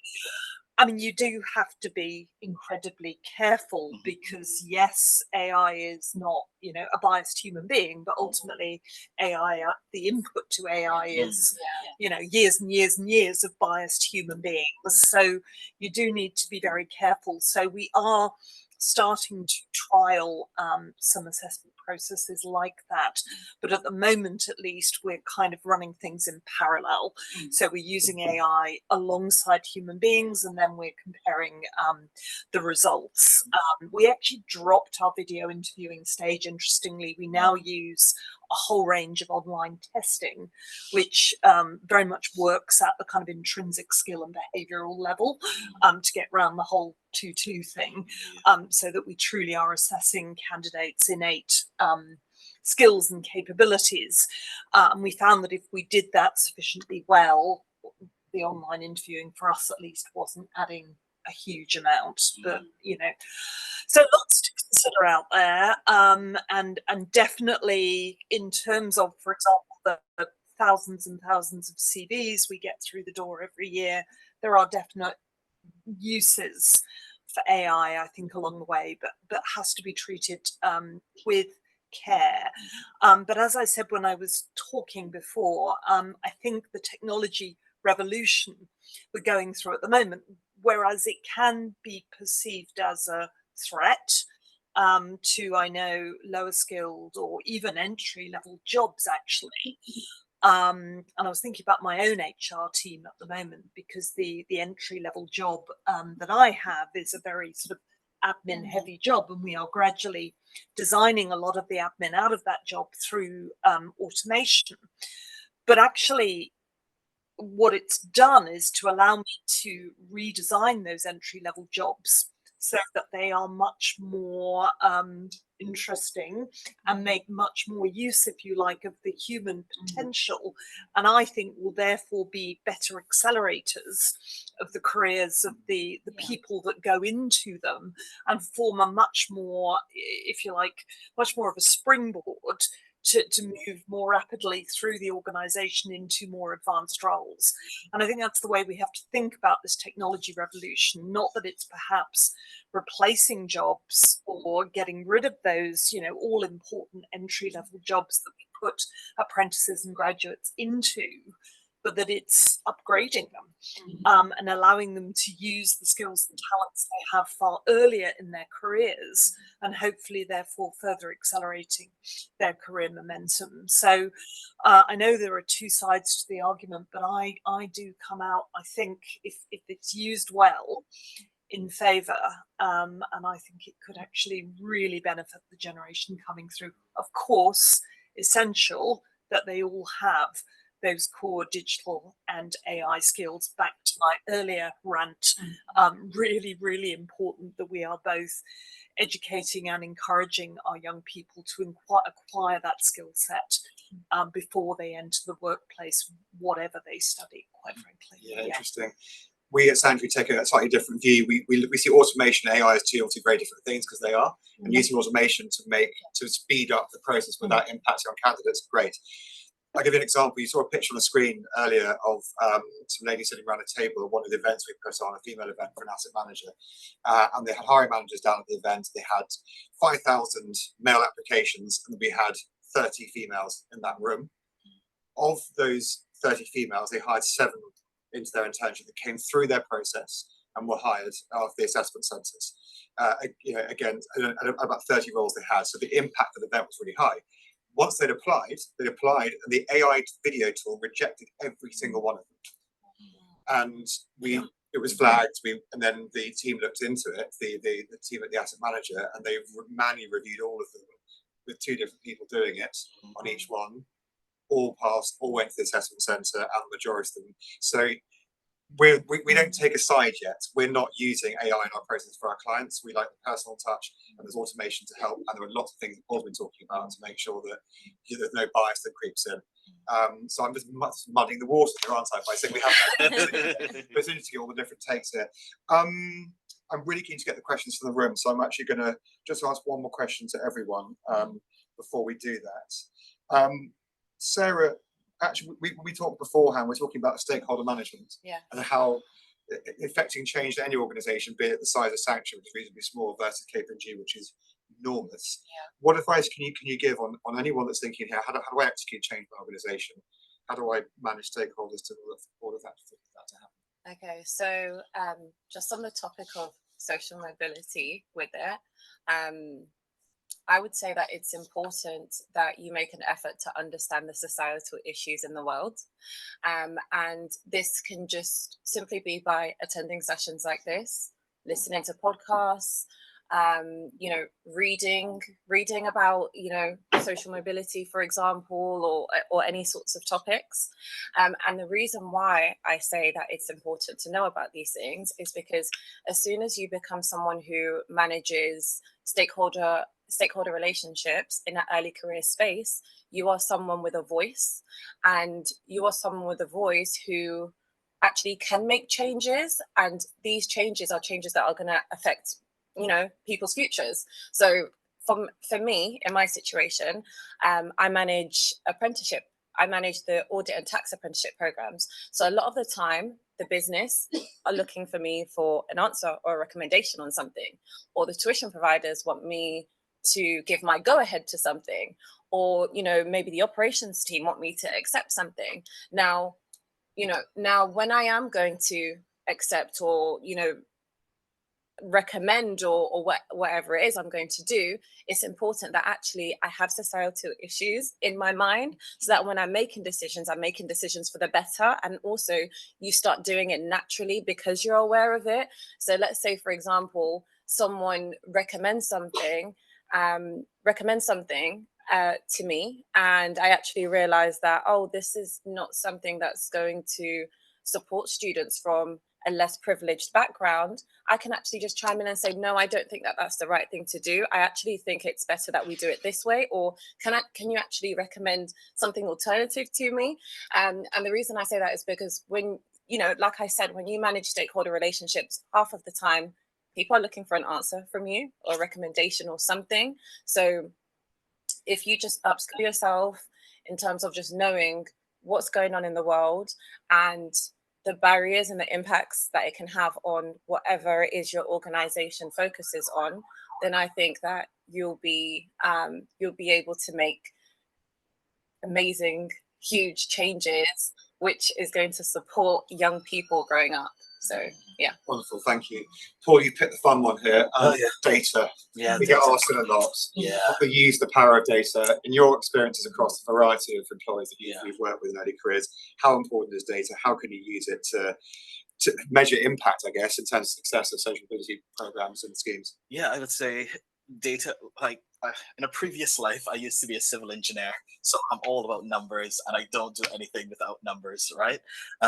So my dad always used to say to me, if you can't measure it, you can't manage it. So literally everything that I try to do it from a numbers perspective. So that goes right back to, if I'm looking at the universities that we're going to go to, I could say, we could, like we talked about, you could go to all the Russell Group universities, or you can go to all of these ones. I break it down a lot more than that when I kind of start looking at universities. I look at where are we going to get the most diverse talent from. So the HESA data that you've kind of mentioned, or HESA data, I look at that first, and I kind of say, this is where you'll get the most amount of female applications from, or the most amount of females are going to these particular universities. Then you have the most ethnically diverse universities. Then I look at particular degree courses that I actually want to do. Which are the universities for the best degree courses? And it's kind of like, when I start my strategy, I start all of these things, and I kind of overlay all of these different factors. And then the ones that kind of tick, the most boxes for me, those end up being the universities that I put into, now that we're now going back out on campus and stuff, but into kind of my top tier universities. And that that could be a Russell Group university, it could be a non-Russell Group university, it could be literally any university right across anything. The other thing that I kind of do in terms of during the process, or the other thing that I measure, is I look at where our offers are actually coming from. So what universities are we actually getting our offers from? What universities are we getting our applications from? So it's all of these little numbers that you have to factor into your overall strategy. You can't just say, oh, I'm just going to go to this university because it's close. That does factor into it as well, strategic location. So where are your offices actually located? Look at those locations and what universities and schools are in those locations as well. So it's a number of different data points that you really should be looking at. And it isn't just kind of like, let's take a scattergun approach to this. There is a logical way that you can actually piece this together. And then I guess the flip side of that, and I noticed it like when I started going out on campus, because my team is very small, it's only 3 of us. So when I started going out on campus, is that there were certain universities that when I went to them, so went to Portsmouth University, right down south, and we were flooded with people coming to our stall. Literally everybody wanted to talk to National Grid about what we actually did. But then I went to another engineering university, Loughborough University, and it was literally like pulling teeth. So all of a sudden I realized like, well, they don't know about us here, but they know about us down here. So it's almost like it means that these students know about us. Should we be educating these students here to make sure that they can know about us too? So it's a lot of different factors that you kind of have to play into everything. And this is why data is so important. So then at the end of the season, I then look back at all of these things that I've done, where it's kind of like, whether that be attraction events, partnerships that I've worked with, I look and I see, well, how many applications did they actually get coming through? How many offers did they kind of get coming through as well? And I say, well, if they got loads of offers coming through, maybe that's something that I should be doing more of, or I should do that again in order to make sure that it's continuing to have that same effect, if that makes sense. So it's all a logical approach to numbers, and that's how I look at my data when I'm actually doing it. Thank you. Speaking of data, Paul had us supporting him last year, finding female electrical engineers to work as substation engineers around the country. Speaking of data, the Venn diagram of interested female electrical engineers. Honestly, it is crazy. Very small. Thank you, Paul, for that. Yes. We love it. Yeah, very small subset. And you found them, didn't you? He did. We found every single one of them. Yeah, you found them. Yeah, and we got them. We got some at assessment center as well. It was really, really great, actually. Hard work. Helen, I think final thoughts really from you in terms of we feel, I don't know how everyone else in this room sees this, but certainly what Trump is doing in the States and what is now slowly happening here always seems to be delayed but inevitable. What's your take on all of what's going on and the war on Woking, and you know, what advice can you give to anyone else that's worried about it? Yeah, well, obviously it is deeply troubling. I think only this weekend I was reading about a large defence employer dropping funding for its internal diversity networks. So, you know, this really insidious wave is definitely starting to affect and impact our country too. Look, I think whenever you're faced with a challenge like this, the very best thing you can do is raise your game. I find, you know, we just have to work even harder at making sure that the money we invest in building an inclusive organization where diverse talent can thrive and attracting diverse talent into our organization is well spent. So to your data point, Paul, you have to have good data so you measure the ROI of everything you do, and you have to be able to frame the business argument to your management team and your board as to why this stuff matters, because, you know, appealing to their emotional heartstrings doesn't generally work. You know, you have to be able to lay down the strong business argument. You know, we're a talent-based organization, and quite simply, I want to be able to say that we attract and retain some of the best talent in the country. How can I possibly do that if I am excluding huge swathes of the population based on a diversity characteristic? So I just say we sharpen our pencils, we raise our game, we make sure that we're not pursuing woke initiatives for the sake of it, but we are doing meaningful activities with a strong ROI that have a real impact on our organisation and on society more broadly, and you try and argue with that. Correct, bang on, and celebrate it when it goes by. I think a lot of people need to see it in action, and you've heard from Millie today, who we hired over 5 years ago now out of a widening participation scheme.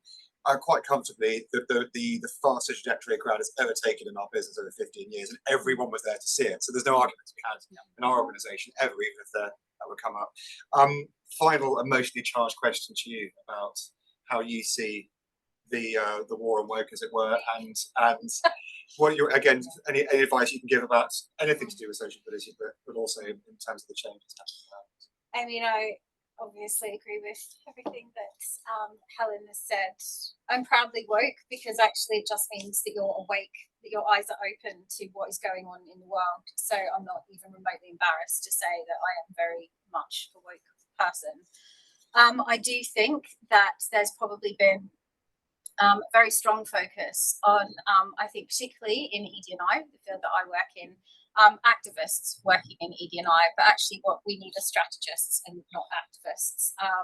And I think that is where the focus really needs to be, is, as Helen said, knuckle down, keep your eyes open, but stay strong. I think resilience is a very underrated characteristic and something we all really have a lot of and need to have a lot of. From my perspective, you know, I work in a law firm. We know the Equality Act inside out, and actually social mobility is the one thing that is not a protected characteristic, and that comes up time and time again. And it's something that we need to actually really remember, that not all of the ways in which these things turn up in the workplace are actually protected characteristics and covered by law and things like the Equality Act, which is also slightly under fire at this point, but that's another conference altogether. I do just think have strong data, know your argument, know your strategy, know your end point, know what you're trying to get to. I mean, there is no end point, right? We're always, it's just continual and continuous improvement is really what we're all striving for. And if you think about it, what is the opposite of inclusion? It's exclusion. And what is the opposite of equity? It's inequity. And what is the opposite of diversity? It's sameness. And I think we can all agree that none of those things are what we want our workplaces to be. None of those things are where people thrive. And if we keep that in our minds, we will outsee and outlive the Orange Man, baby. And the many people, it is not just him. People focus a lot on Trump, but he is not the only person. He is not the only leader in the world who holds these opinions, and people need to remember that. Again, that's probably another conference that I could bang on about. Yeah, that's stay strong. Be resilient. Thank you. All right, we've got, I'd say, a good 10 minutes for questions. So any questions? Hi, I'm Grace Osborne. I lead session at Jacobson. So we are a law firm, and some research was published last week that law graduates, although I suspect it applies to most graduates, their biggest fear approaching the graduate marketplace is tax and bias. And giving you a clue here, I was really disappointed that the firms that were part of the report launch kind of dismissed accent bias as, oh, we don't judge accent in our recruitment process. And actually, that suggests that they probably are, they're just not thinking about it. So I wondered, is there anything you're doing on accent bias or thinking about what you might do to approach quite a challenging topic? Anyone? I can funny enough talk to that, weirdly enough. So at National Grid, obviously I've only been here for a year and a half, that's flew by, but what I was picking up on is exactly what you're saying, that sometimes we get candidates from right across the globe coming to our assessment centres, and there were certain things when I was kind of realising that if a candidate came in and had a British accents were tended to do better at the assessment centre, even if 3 different people were actually assessing them. So I realised like that's a wider spread problem across National Grid, not just an issue with one particular person. I started speaking to the business areas about it, and one of the big things that we want to put in is we want to put in some sort of training. But what we do before the assessment centre anyway is we give them unconscious bias training. And then we do another briefing right at the front of the assessment centre with any of these biases that can actually creep in. And when I saw accent bias, because I didn't even know this was a thing until last year, when I saw that starting to creep in, I made sure that my team were educated about it so that when they came to the assessment centres or speaking to the assessors, they could start briefing them and say, just making them aware of it, so it's in the back of their head that, oh yeah, this person's from another country, they speak with an accent, it doesn't really matter, or even could be Irish, could be Scottish, could be whatever, right? They speak with an accent, and that was something that they just need to be aware of when they were going in to assess these people. So for us, it's small steps, but it's kind of like, as long as you're putting it on people's radar, something will be getting done in the background, and you'll start to see the change, I think. Good stuff, great question, great answer. Yeah. Hello. Hello, I'm Laura McNicky. I'm the Senior Early Careers Manager at Bird & Bird, so another law firm. We've used lots of different terminologies this morning to talk about the candidates we're talking about. So lower socioeconomic background, less privileged, disadvantaged. We've spoken about class. But what I'm really eager to hear is what data set you're using to identify those candidates, because we collect lots of data, but when you're tracking, are you using parental occupation, are you using first generation university, are you using eligibility for free school meals, or all of them, or one of them, or a combination of them? This is interesting. Actually, is it possible we could all have a go at this question? Because I wonder, when I get this answer, we used to use so we did Foundations guidance, which was State School +1, of whether it be free school meals, first generation university, and social mobility hotspot. We're actually changing ours now with the Sutton Trust, so helping us amend that. We'd love to know how you approach this. So currently all of them. So that would be the criteria we set if, for example, someone from a less privileged background, we say, was to apply for an insight program or a work experience program, there's a specific criteria they would have to meet. So we're actually tackling the right students. Yeah, I would agree. Similar to our Grid for Good program, the students that come on to that, we look at, as long as they meet one of those criteria, they can get onto that program as well. We use all three as well. Yeah, but probably not just one of them in isolation, if you see what I mean. We're looking for people that would probably cover either all three or 2 out of 3, I would say. And similarly for identifying people internally, which we've increasingly started to do so that we can monitor progression as well, and promotion outcomes and things like that. Again, we're now asking for data across all 3, whereas when we first started collecting data, I think we were only asking about first generation university attendance, but we go broader than that now. Yeah.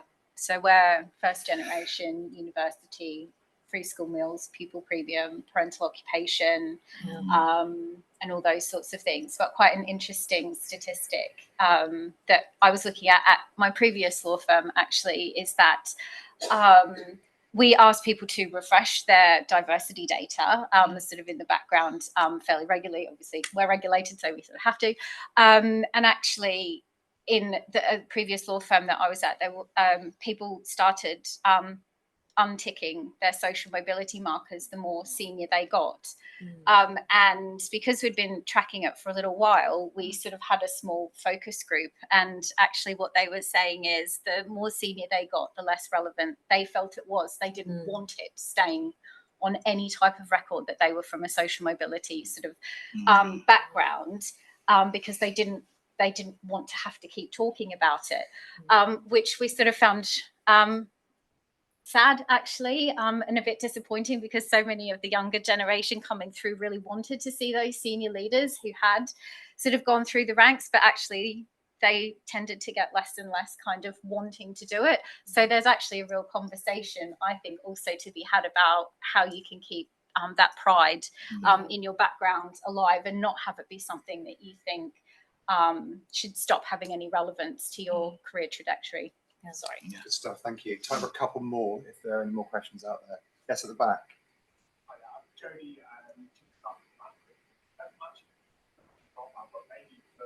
you mentioned mentoring as one of the tools you're deploying. How have you made that a productive partnership on both sides? Oh, well, first and foremost, our employees love doing it. So I think in terms of employee engagement and retention, it's something that they are more than willing to put their hand up for. We know that the generation coming into the workforce today want purpose and meaning in their work. They don't just show up at work for money. And I think being able to pass on their skills and their experience to young people, particularly young people from less privileged backgrounds, is hugely meaningful to them. So we have no shortage of volunteers for mentors. And then, I think the advantages of the mentees are clear to see. And we have a big ceremony every year, which I think some of the other panelists alluded to, where we really celebrate the achievements of the mentees. Yeah. So we're able to see very visibly the impact the mentoring has had on them. And then, as I said earlier, what's really nice, we've been running these mentoring schemes for 4 or 5 years now, quite a while. We are increasingly starting to see a steady flow. I think I've got 4 this year coming onto the graduate scheme, where through the mentoring they have decided that they want to join our organisation, not least because they've met our people in a very safe and warm environment, and they've got a feel for the type of organisation we are, because of the very fact that we have hundreds of people putting their hand up to do this mentoring. And it really has lowered the barriers and the fear factor, if you like, when it comes to joining an organisation like ours. So as I said, I think from my perspective, it's an immensely productive addition to the employee value proposition, if you like, that we're able to offer to our people. And I'm very sure as well, hugely helpful. I remember myself as a clueless 18-year-old without access to any advice in terms of what I should study at university and what I should do with my life. And I compare that to my own children now, who frankly are, immensely spoiled on that dimension. And the contrast is stark when I think back, and the young people we're helping are the ones that were like me back then, and boy would I have benefited from that help and advice. Yeah. Wonderful. Time for one more. One from the online people. Yep, just got one from online. So this person is saying that their business, and this is for anyone on the panel, by the way, that their business says a lot of the right things in terms of how they present their social mobility strategy to the world. Yet when it comes to actually assessing and measuring, still looking for a 2-1 degree, still looking for polished candidates rather than potential. How can this person bridge the gap or tackle this to make sure that what is being said and what's being done is more closely aligned? That is the age-old question. Yeah. It's interesting that they're saying one thing and then obviously doing something else. What they need to start doing, I guess, is tackle each problem bit by bit.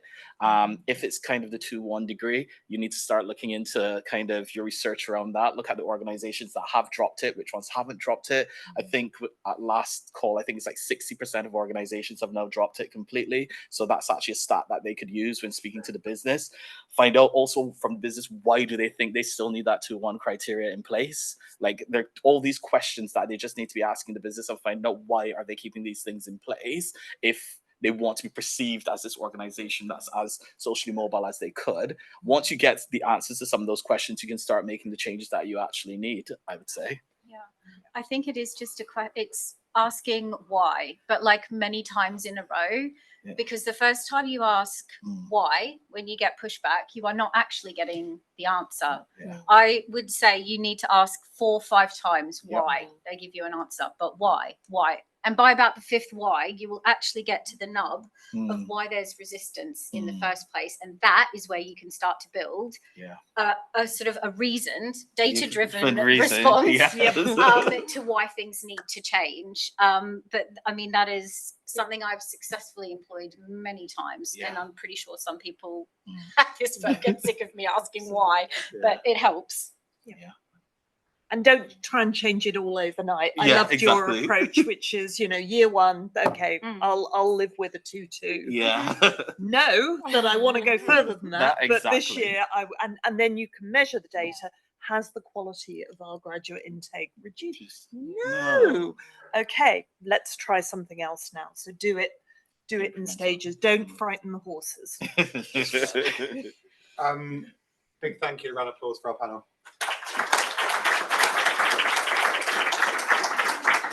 Let's have a little 5-minute break. We're running a bit late now, and I can hear some rumbling bellies, mostly my own. So we'll have a 5-minute break, and then we'll come back in, and we've got a really cool panel coming up, which is the Young Professional and Student panel with the Sutton Trust. So back in 5.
Is that your professional headshot or is that? No, that's the side. Okay. I was just confused. It's very professional. Could have said it.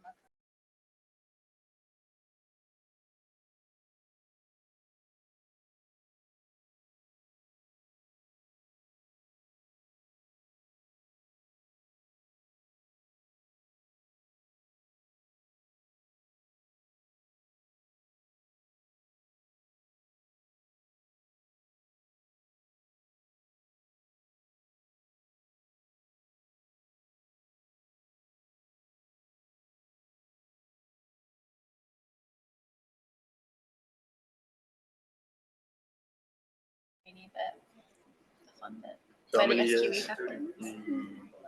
Yeah.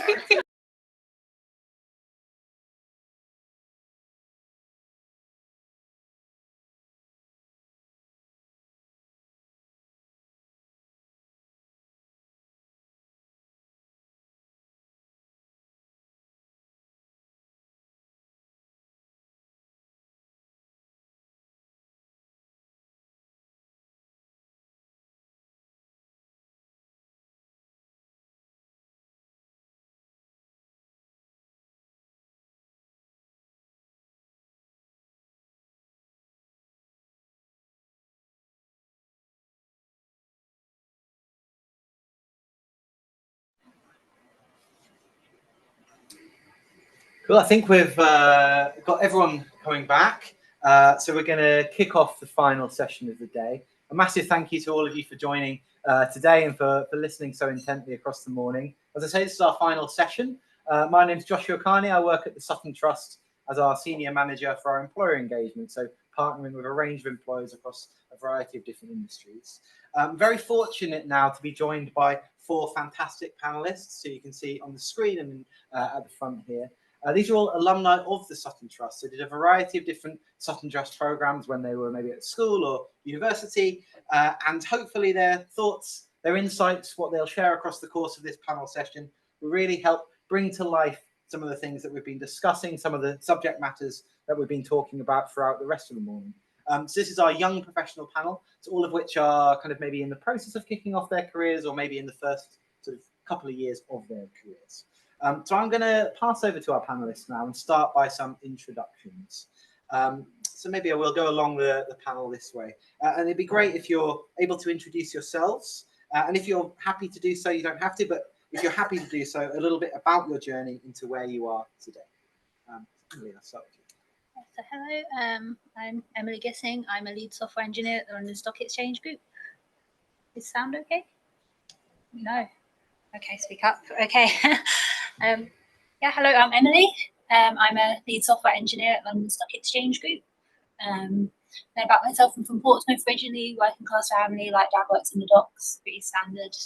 And I think for me, university at all wasn't really something people talked about. But you know, I knew I wanted more than that, so I went on to study engineering at Southampton University, and then went on to the graduate program at the London Stock Exchange. And I've moved around roles and eventually landed in my current role as a software engineer. Mary, I'll pass you. Hi, my name is Mary. I grew up in Hackney, so northeast London. I came from a single parent household where, you know, I didn't have anyone around me who kind of worked in professional roles or went into higher education. So I was that person who was the first in my family to graduate from university and kind of break the barriers. And that kind of stemmed from Pathways to Law. That was my first engagement with social mobility and really encouraged me and kind of gave me that boost that I can actually go into this profession that seems so far reached and removed from me. So I studied law at the University of Essex, and I did a year abroad in Hong Kong. And when I came back, you know, I navigated internships and the pandemic, but that didn't stop me. I was fortunate to get a scholarship from the Law Society's Diversity Access Scheme, where they sponsored my LPC, without which I wouldn't have been able to progress, because the LPC was like £18,000 for like 1 year of tuition, and I couldn't afford that. So social mobility has been key in my career. And following that, I had paralegal roles, and I was eventually able to secure a training contract at Accenture, where I've been working for almost 2 years now. And I did a secondment at Field Fisher as well. So I've had a bit of experience in private practice and in-house. And yeah, it's been great to engage with the Sutton Trust, not only during my early stages in sixth form, but as a member of the Alumni Leadership Board, really kind of propelling social mobility, because that's really important to me. Thank you. Hello, everyone. My name is Manuel Solomon. I'm a current law student at Aston University. I grew up in Nigeria, and I actually moved to the UK when I was 11. And coming to the UK was quite like a turbulent time for me. Like, you move from a different continent, from Africa to Europe, so you essentially have to like acclimate to the new surroundings. And I still remember vividly when I was in year 6, and although I could speak English, everybody kept saying, "Pardon, I can't understand you, I can't hear you." So that kind of like marked my journey when I was in primary school, even going on to secondary school. So I had to essentially form like an identity. So I remember back in year 7, I thought to be known, to be liked, to be able to acclimate to this new surrounding, I had to be the class clown. And that marked a quite turbulent time for me in secondary school, because I was labeled as boisterous, loud, always trying to be funny. I never really listened to my teachers, and I just felt quite bored and disengaged. And for me, what marked like a shift in my life essentially was going to a year 10 summer school. And what that summer school did for me was it changed my mentality and it changed my perspective on. I saw myself being able to go to the university. So I did the summer school at Warwick University for context. And it was like a day, we played football there, we met new people, we were taught like a lecture on philosophy. And back then, I don't even understand what philosophy was. To this day, I don't, but I sat through the lecture. But I think what that summer school did for me was it kind of like changed my mentality and it changed my perspective that, okay, this is a new surrounding, this is something I can aspire to.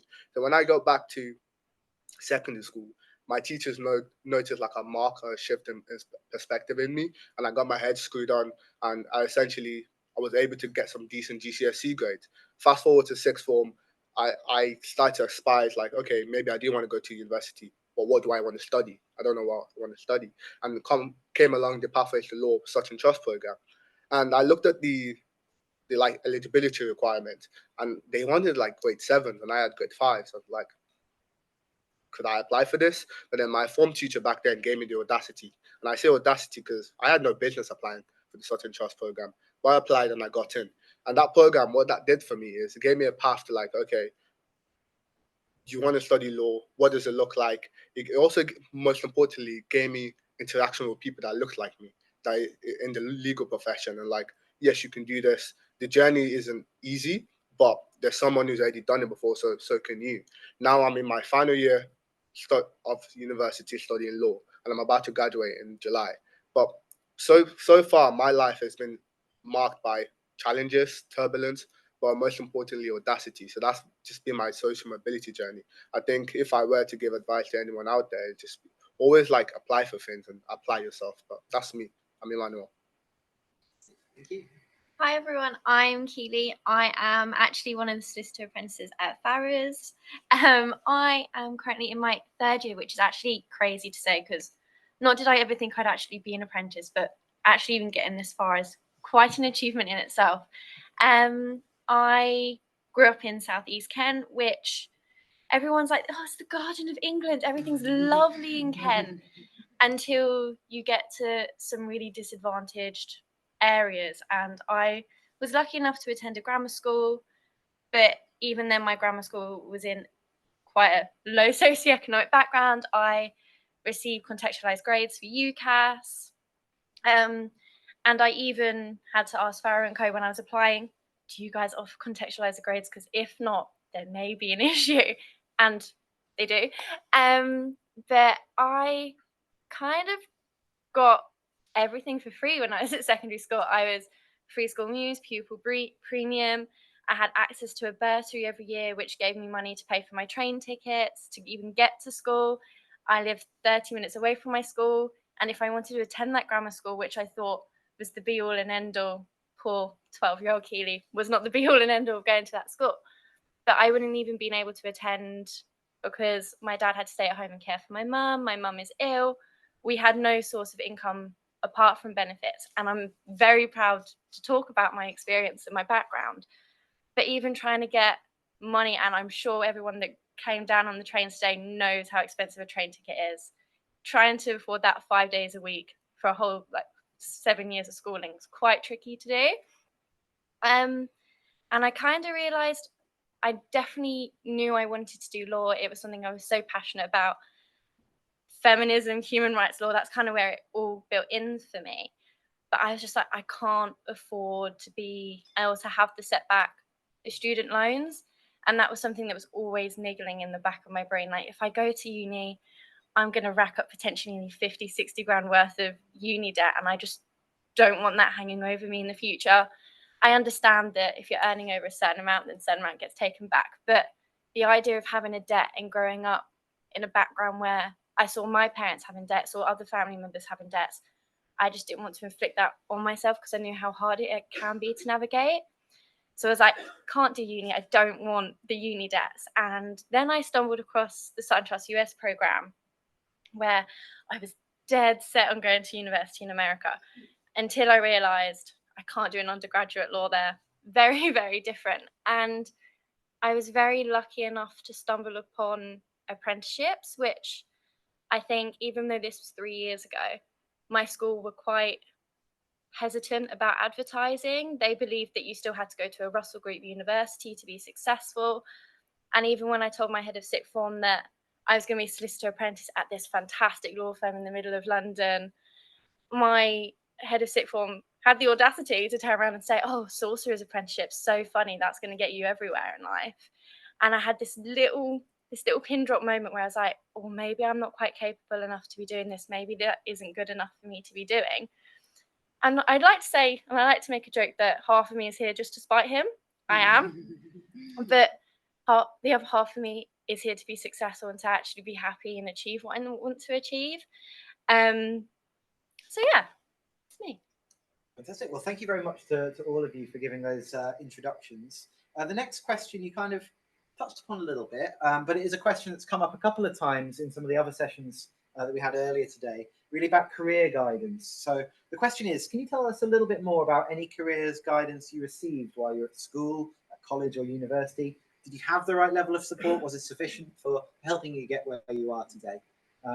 We'll open it up to whoever wants to go first.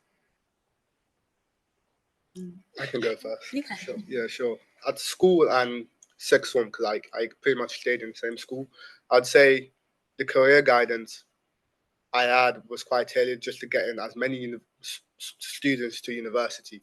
It was nothing beyond that. It wasn't what you were going to study at university. As long as you picked a degree, picked a course, just go to university and just leave the neighborhood. Considering like the context of the neighborhood I went to school and sixth form in. So in terms of like career guidance, I never got anything substantial. And I don't blame them because they were working with the resources they were given. So if you have like a top level goal of get as many students to university as possible, you're going to capture and at least get some people to where they need to be. But in terms of university, I'd say my university career guidance has been very, very useful.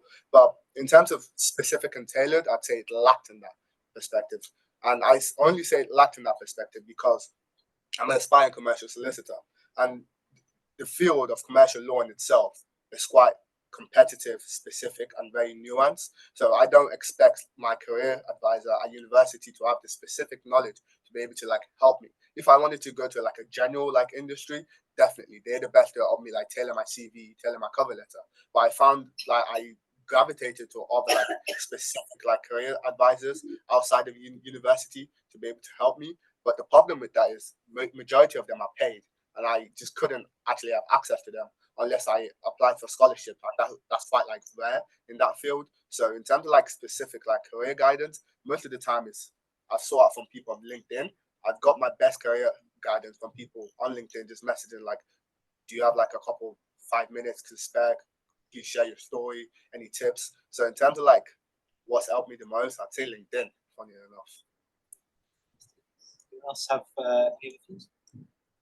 I can go. I think that's actually very interesting what you said. I've had quite a different experience. Essentially, the school I went to weren't expected to go to university. And so when I actually brought up the subject, I want to be an engineer, I want to do engineering, that means I need to go to university. The response was simply, oh, that's unusual for a girl. And then they went back to speaking about, BTEC's apprenticeship. And so I got very little guidance there. I think I was quite lucky because the day I happened to be looking through the paper that day and I saw there was a careers fair.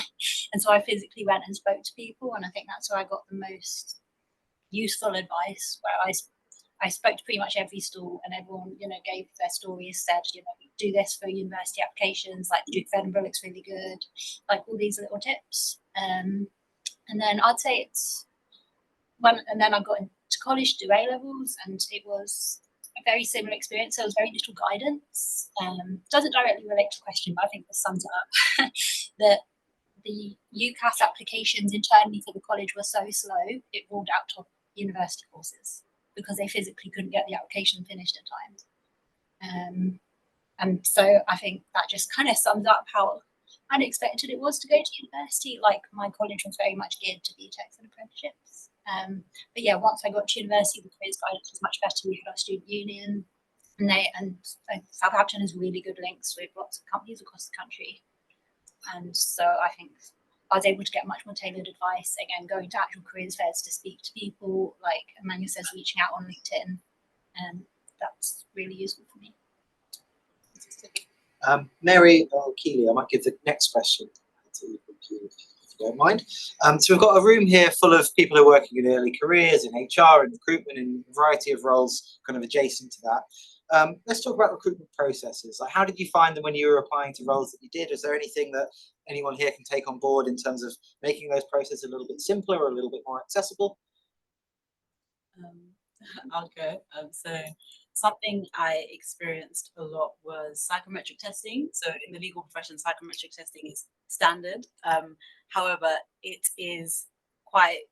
can be quite challenging. And I think, especially knowing that a lot of people, I think now we're more comfortable talking about neurodiversity and a lot of different things that affect a lot of people, having psychometric testing might not help, or might not be the best way to showcase someone's ability or intellectual capacity. So I think we shouldn't be so restrictive in that way. I think it is great, and it is a way that you definitely can kind of identify certain skills, and certain skills, you can identify that through it. However, I think it's still good to keep a broad method of intellectual kind of testing. And also, I know that especially with the rise of artificial intelligence, Gen AI, in terms of a lot of organizations are trying to streamline processes. Part of streamlining means you are automatically capturing certain wordings and specific phrases when you're looking at CVs. And when I say looking at CVs, that's a machine identifying very specific language and data. And as much as that might be financially amazing for a company, because you can reduce your headcount and staff, and you can kind of sift through the first layer of people who meet a base criteria, I think it kind of can exclude certain people where context comes in. Context is so important. And as I mentioned, neurodiversity or other kinds of things that might affect people applying. When you have a machine, you rule out a whole bunch of people that might not be able to articulate actually X, Y, Z. Actually, this is my situation, but I'm still a fantastic candidate. So I think it's important to still keep, even though legally with AI you have to keep a human part of that process. When you're using automated profiling, you still have to keep, you know, a human element to it. But I think especially when it comes to recruitment, it's really important to still maintain, like, you know, a person reviewing it, because sometimes a machine might just, okay, X and Y is what I'm looking for, but maybe their C, that kind of gives you a bit of more context to this person. And because the machine already just looks at X and Y, you've kind of excluded a really great candidate. So I think that's definitely something to consider. You know, let's not be so restrictive with psychometric testing, and let's not over rely on AI where there's still a nuance with people, because people are so individual. Yeah. Keely, I'll put the same question to you. Obviously, the process with Farah's went very well, I'm assuming. But yeah, do you want to talk about some of the other processes you maybe went through? Yeah, it's really weird because our grad rec team's also in the building, so I'm very sorry.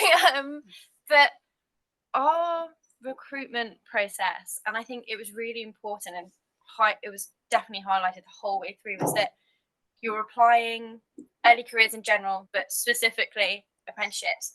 If you're applying for an apprenticeship, you are basically a baby adult coming out at 18, having done your A levels, and like, what do I do now? I don't understand anything. I didn't even know how you would actually apply for a job. Like, my parents had never done it. I hadn't had anyone in my family to look up to. I didn't even know how to fill out a CV correctly. It's those little bits that just really came together throughout the process. And the Farah & Co process itself was so streamlined, so set back. There was no psychometric testing, thank the Lord. But it was so easy to navigate. There was no jargon. There was no legal jargon, or I would have just been beaten at the first hurdle. I would have just had to look at it and go, I can't do this. This clearly isn't for me. I don't even I would have started questioning my own intelligence, thinking, oh, I'm not even smart enough to even try and be filling out this application form. And when we got to the assessment centre, it was so simple and so easy to be in the room with the people around me. And to like even prove this, our assessment centre, we had a group exercise, which is quite common to have. I was like, oh, they're going to get us to debate over something legal. No, we debated over whether a Jaffa cake was a cake or a biscuit. Something that was so accessible to anyone and everyone that I was beginning to freak out in my head. Oh no, I don't know what's going on in the world. I don't know these legal words. Like, what happens if they start asking me these questions? I'm going to start failing. They're not going to think I'm smart enough to be in the room. And that is something that just didn't happen throughout the process whatsoever. And it was just really nice to be in an environment that was so welcoming, nurturing, that is still so welcoming and nurturing to this day. Thank you very much. I've got a few more questions, but I think it might be more valuable to everyone here if we see if we've got any questions in the room first. So does anyone have any questions for our panel? Yeah, sure. Hiya, I'm Anastasia from Marbury, a legal education provider. So it's lovely to see some law students and some future semesters. So my question, we're in the process of organizing one of our sort of flagship in-person events. I got chatting to a law firm that we're co-organizing this with.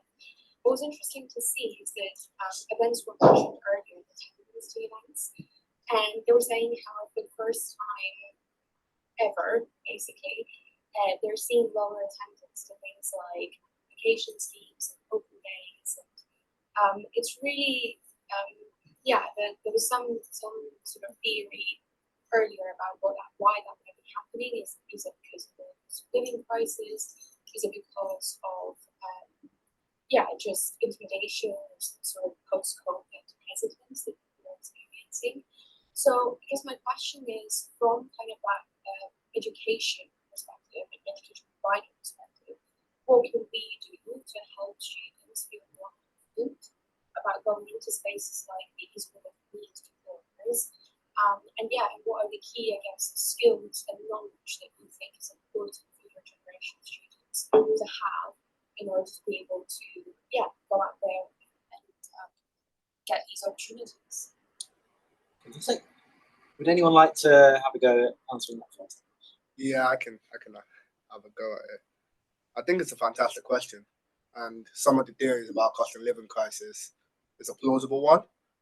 From my perspective, like I just finished my final year, and I couldn't go to as many open days as I wanted to. A lot of them are London centric, and I think about the cost of like train tickets, and a lot of employers might say, yes, we're going to reimburse you, but they don't factor in that reimbursement like period. Like I'm giving away money that I'm meant to use for food to go to an event. I probably wouldn't get reimbursed for like another 3 months. So like there's like that reimbursement period that really affects you. So maybe if you put like you would buy train tickets. So number one, it obligates like the students to go. Like the train ticket is already there. It's just an idea. Secondly, I think with social mobility, the way I kind of like factor social mobility in my mind is an equation I like to use. I think there's like access to opportunities plus empowerment equals social mobility. And I think the empowerment section is lacking.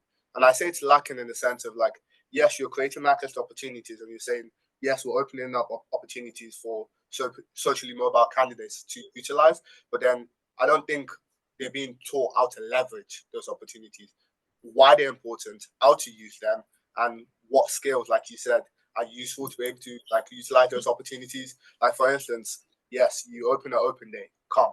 But like for me, what's the importance of open day? How am I meant to leverage an open day? How am I meant to speak to someone at open day? So I think there's some steps that we need to walk back.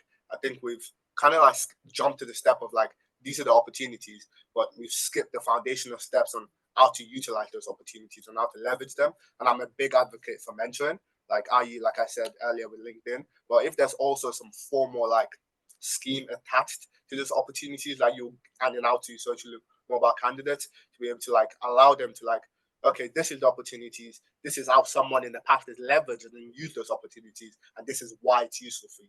So for me, that's some of the things I'll start to put into place. And in terms of like specific skills, it's quite difficult. But some of the specific skills that I've utilized is just repetition equals excellence. Like the more you do something, the better you're gonna get at it. I think like imposter syndrome gets like thrown around a lot. And I think that's normal. I think the first time you do something, you're meant to feel like an imposter doing it. But then the more you do it, you're going to feel more comfortable doing it. So I think that's like resonated with me when I first started like studying law, going to these opportunities. And I was just like, wow, what am I doing here? But then I was like to myself, no, it's going to feel like this for a little bit. But then the more you go, the more you show up, you're going to feel more comfortable doing it. So I hope my answer has been somewhat useful. Anyone else want to come in on that one? Do you want? No, you go. Thank you. You go for it. Thank you. The thing that came to my mind was networking. Networking is so important, but I don't think every young person knows how to network, or sometimes, like I think networking is just so key, because when someone knows how to network, they know how to leverage opportunities, communicate, and build relationships without like expecting too much from someone they're networking with, because people are not genies. But at the same time, they're able to actually build a rapport or learn or get, like, I think it's just so important, because some of the opportunities I've had have been purely through networking, and that's a skill I was fortunate to develop. Even on the Pathways to Law program, I feel like we definitely thought about networking, and even on like the first work experience we had, we were like, so, okay, you have this large network, speak to people. And yes, it may be intimidating. You're like 10, sixth form students standing around, speaking to someone, trying to like just learn from them. But then you kind of build confidence and understand, okay, there's an opportunity for me to learn, but also for the person who I'm speaking to learn about me, or, as a candidate or young person. And I think that is so critical and important. So definitely opportunities to actually teach that practical skill, have opportunities to actually practice it, are definitely useful. And like one thing I did was, I think it was last year, I hosted an event at Accenture for Pathways to Law alumni, and one of the things that I got the young people to do was an elevator pitch. So like I taught them, okay, this is an elevator pitch, and you will encounter and meet so many people, even people at the business from the legal department who were there, and like we gave them opportunities to practice amongst one another, and the staff who were there were able to give them feedback, and then some of the bold, brave young people presented their elevator pitch to the room, and that as a practical tip for those young people when they go into other spaces to learn how to present themselves in like 30 seconds in a minute. And when these events come, they're going to be able to leverage and say, hi, I'm a young person, this is what I'm interested in. And they can actually develop rapport, and they'll be able to actually put on the application, yes, I went to this place, I met this young person, definitely felt that your company was interesting. And I bet, you know, there's going to be context when they're moving forward because they've been taught how to actually leverage a critical skill. I think communication and definitely, you know, self-presenting is important. And I guess someone mentioned the pandemic. In the pandemic, you know, everything was remote and online, and coming back to it, I guess speaking to people in person, not just via Zoom or Teams, is something that I guess we're like young people are building up, because a lot of the young people who are applying now, they were like in university during the pandemic, some of them. And so all of the kind of in-person events that they could have had maybe didn't happen. So we've got a generation of people who have lost a bit of the opportunity to actually learn how to present themselves, give an elevator pitch or connect. So I think teaching, like kind of reintroducing those critical skills will be very useful for the graduate candidates going forward. Mary, can I just reassure you that half the parts of law firms that I have worked at don't know how to network. I find the whole thing intimidating, so you're ahead of half of them. Thank you. Thank you. I think we've got time for probably one more question in the room. I can't see you, but I can see your hand. Yeah, hi. Hi everyone. Yeah, really thankful for you being present here. As someone who works at EDI, I'm so on no conversations about us without us. So yeah, your voices are really valuable. So thanks for showing up. Something that we spoke about earlier today was around data collection, and I'm really interested to hear like from your perspective on the receiving end, because like as employers we need the data around protected characteristics and just around being from disadvantaged groups in general to provide that support. But like we mentioned, there is sometimes a hesitancy to disclose. So from your perspectives, either your experience or just the people around you, is there something that you would like to read or see that would make you more likely to disclose? So like how can we improve how we communicate about like the data that we collect so that we can make it safer for you to share that data? Yeah, I am now fine with sharing my data. I'm very comfortable and very proud of the background that I'm from. But originally when I started applying for programs or started widening participation programs, I really struggled with labeling myself and trying being like, I didn't like calling myself less privileged or I'm disadvantaged. It made me feel a bit incomplete with my peers that were like, no, everything's fine. I've got on paper, my life ticks all the boxes. And at first I really struggled with ticking that box, saying, no, I need all the help I can get. No, I'm pupil. No, I'm free school meals. But I think it definitely gets a lot easier with just having open conversations. And I know Fiona mentioned this earlier, something that we're really trying to work on within Farris is that trying to get comfortable with uncomfortable conversations. And that stems from bottom up but top down as well. And I think it's really important that it'd be helpful from my point of view is if I saw case studies of senior people within the firm and how they started but to where they are now, and that no barrier is a barrier to but I think it's also just something that you have to realize they'll get more confident with as time goes on. I believe it or not, I'm quite shy people, but it's just showing that little personal bit of information that you can get quite scared and think, oh, they're going to judge me, which is quite an irrational but also irrational thought to have. But just also remember that, especially if they're coming straight out of sixth form, they have no clue why you want it. So please tell them why they want it. But just also remember that it's quite personal to them as well. So it all depends on their confidence levels. I think for me, there's different stages. So you can be in an organization and they're like, okay, we're trying to get information on our people. Please, can you share this? I think whether it's at that stage or the application stage, because a lot of employers now, when you apply for a role, they're like, okay, we're asking for this information, and it's like a small disclaimer, but it won't be, you know, it's anonymized. But I think that communication needs to be clear that it will not be used against that person, because we know that implicit bias still exists. Hence, you know, a lot of organizations do blind CVs, etc., because there can be an implicit, you know, it's not like it's over, but in the back of someone's mind, a bias, whether it's to a name or etc.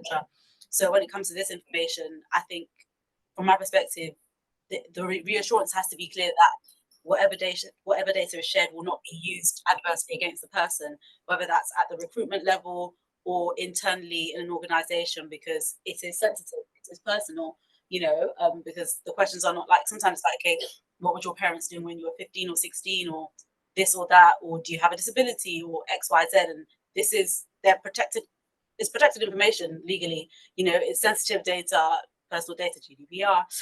So if someone's sharing that personal data, there has to be a reassurance that it will not be used adversely, but also the context, because we want to actually improve our practices, because we want to actually make sure that we are really considerate of who we are working for, the people that we are like engaging to work for us. So that communication has to be clear.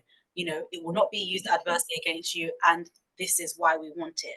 So I think that could provide someone a reassurance that, okay, you know, this is anonymized, it's not going to be used against me, and there's a legitimate reason for it, and so why not? Can I just add a quick one? Sure. I would also say, as someone who's currently applying, there's some sort of like data collection fatigue. Like I can apply for the same company 3 times, and they ask me the same information, and sometimes you just can't be bothered. Like you apply to so many jobs, and they ask for the same thing over and over and over again. And if you have the option to skip it, I'm more likely not going to skip it. So maybe if it's possible to streamline, like if a candidate applies to the same company and you collect that data once, and then if they wanted to apply for a different job, you can kind of give them opportunity, like if this data is still correct, update that if that's possible. If not, maybe trying to find some other way to like streamline it. But from my perspective, just fatigue. Just keep giving the same data over and over again. Well, we're very nearly, or in fact we are out of time, but we're going to try and end on a more positive note than data fatigue. So we do have, as I say, a lot of people in here working in recruitment, early careers, HR and related sort of fields. If there was one piece of advice to give to them in terms of improving social mobility in early careers, what would it be? And as I say, we're very nearly out of time, so very quickly, what would be your one piece of advice? Emily, start with you, if that's okay. I think simply be very open to a range of candidates, you know, with a range of CVs, like, you know, university courses, apprenticeship, BTEC. There's a lot of factors, not just the candidate's aptitude. And so I think my advice is really get to know each candidate and just be open to that CV. Yeah, I definitely agree with that. And what I would say is context matters. So it's important to consider a candidate as a whole, because like one document, as much as it can be, have a lot of information, is not everything. And sometimes meeting a person and just hearing from them might make a little difference. So context matters, and consider a candidate as a whole rather than very narrowly, and you might just be surprised. Yeah, definitely agree with all that's been said. I would say try to be more audacious and put your bets against some candidate. Like they might not fit it on paper in terms of like tick box exercise, but just be more audacious. Like be willing to take risks, because higher risk, higher reward. Yeah, I think it's all well and good that we have these policies in place for recruitment, but what happens when this person actually gets the job and it is in the environment? What do you do then, and how do you make them still feel really welcome, be like having an inclusive environment? It's about what you do then, because as Emmanuel mentioned earlier, that imposter syndrome is a thing, but for this person that's got this brand new job, probably their first job ever, imposter syndrome it does happen, and I can say from personal experience, it still happens. But so what do you do once they're in your environment, and how do you help them? Fantastic. Well, thank you very much. Hopefully that was some really good insights for everyone in the room. I just want to say a massive thank you to our 4 panelists, so Emmanuel, Emily, Mary and Keely. Thank you very much.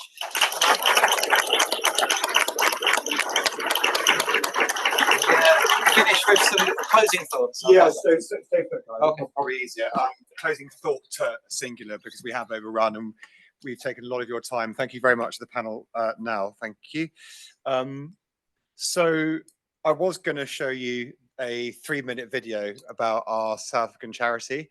I'm not going to show it to you. I'll include it in the slide. I'll show it to you afterwards. We're always looking for donations, and I'll explain a tiny bit more about it now. We're going to bring to close our 4th Social Mobility Conference. I hope you've all found something useful or inspiring from the content today. Often at the end of these conferences, we're all fired up with full of thoughts, and we disperse. Thanks to Farah, we can stick around, have some food and network, which is fantastic. So those of you that you can, please do stay and do that. So the video I'm not going to show you, I'll probably tell you a bit more about the charity rather than show the video. We set it up as a social mobility charity, and on the way out to setting this charity up, I was flying out to South Africa, a country I love. I was sat next to a white, seemingly well-off South African woman. I told her about my mission to make an impact on the poorer black children in townships in South Africa, where a country I spent quite a lot of time and seeing this real stark differences between rich and poor. And while she didn't exactly sneer at me, she said something which was both quite upsetting initially, and once I thought about it, I realised I was on the right track. She said of the black majority community in South Africa, the trouble is, Tom, we have absolutely nothing in common with each other. And initially that pretty much ended the conversation we're having. It wasn't meant pleasantly, but I took it at face value. And that's it, I thought. This is actually what it's about. Creating bridges, leveling playing fields, bringing communities together for a common purpose, if you like. And we've had a room today full of people coming at life and expertise from completely different angles, which is what's been so incredible about it. And similarly, there was an article in the Times last month, which was using data from Meta, which showed that disadvantaged people who spent time with people from wealthier backgrounds increased their earning power by over 15% over the 10 years that they've been measuring this data. Mixing communities is so important. What we've done in South Africa is we've now got over 60 black children, most of whom have no meaningful contact with richer white people at all. Now playing cricket, they've got kit, pitches, spending time with people from more well-off communities. And it's really already having an impact on their horizons, both social and economic. So time will tell how much, but the work goes on, and we'd love donations. So I'll share that video with you guys afterwards. But for now, he says, taking a breath. Thank you very much for coming and listening. It's been a big investment in your time, and I hope it was worth it. Thank you to Farah. Thank you to all the panelists and the contributors. If you want to know more about us, the Sutton Trust, any of the panelists, please come and chat to us over lunch. Contact details are on the screen. There we go. Of different people, and a feedback form there as well. But again, I'm rushing slightly to get us through to lunch, but thank you very, very much indeed. Thank you for coming.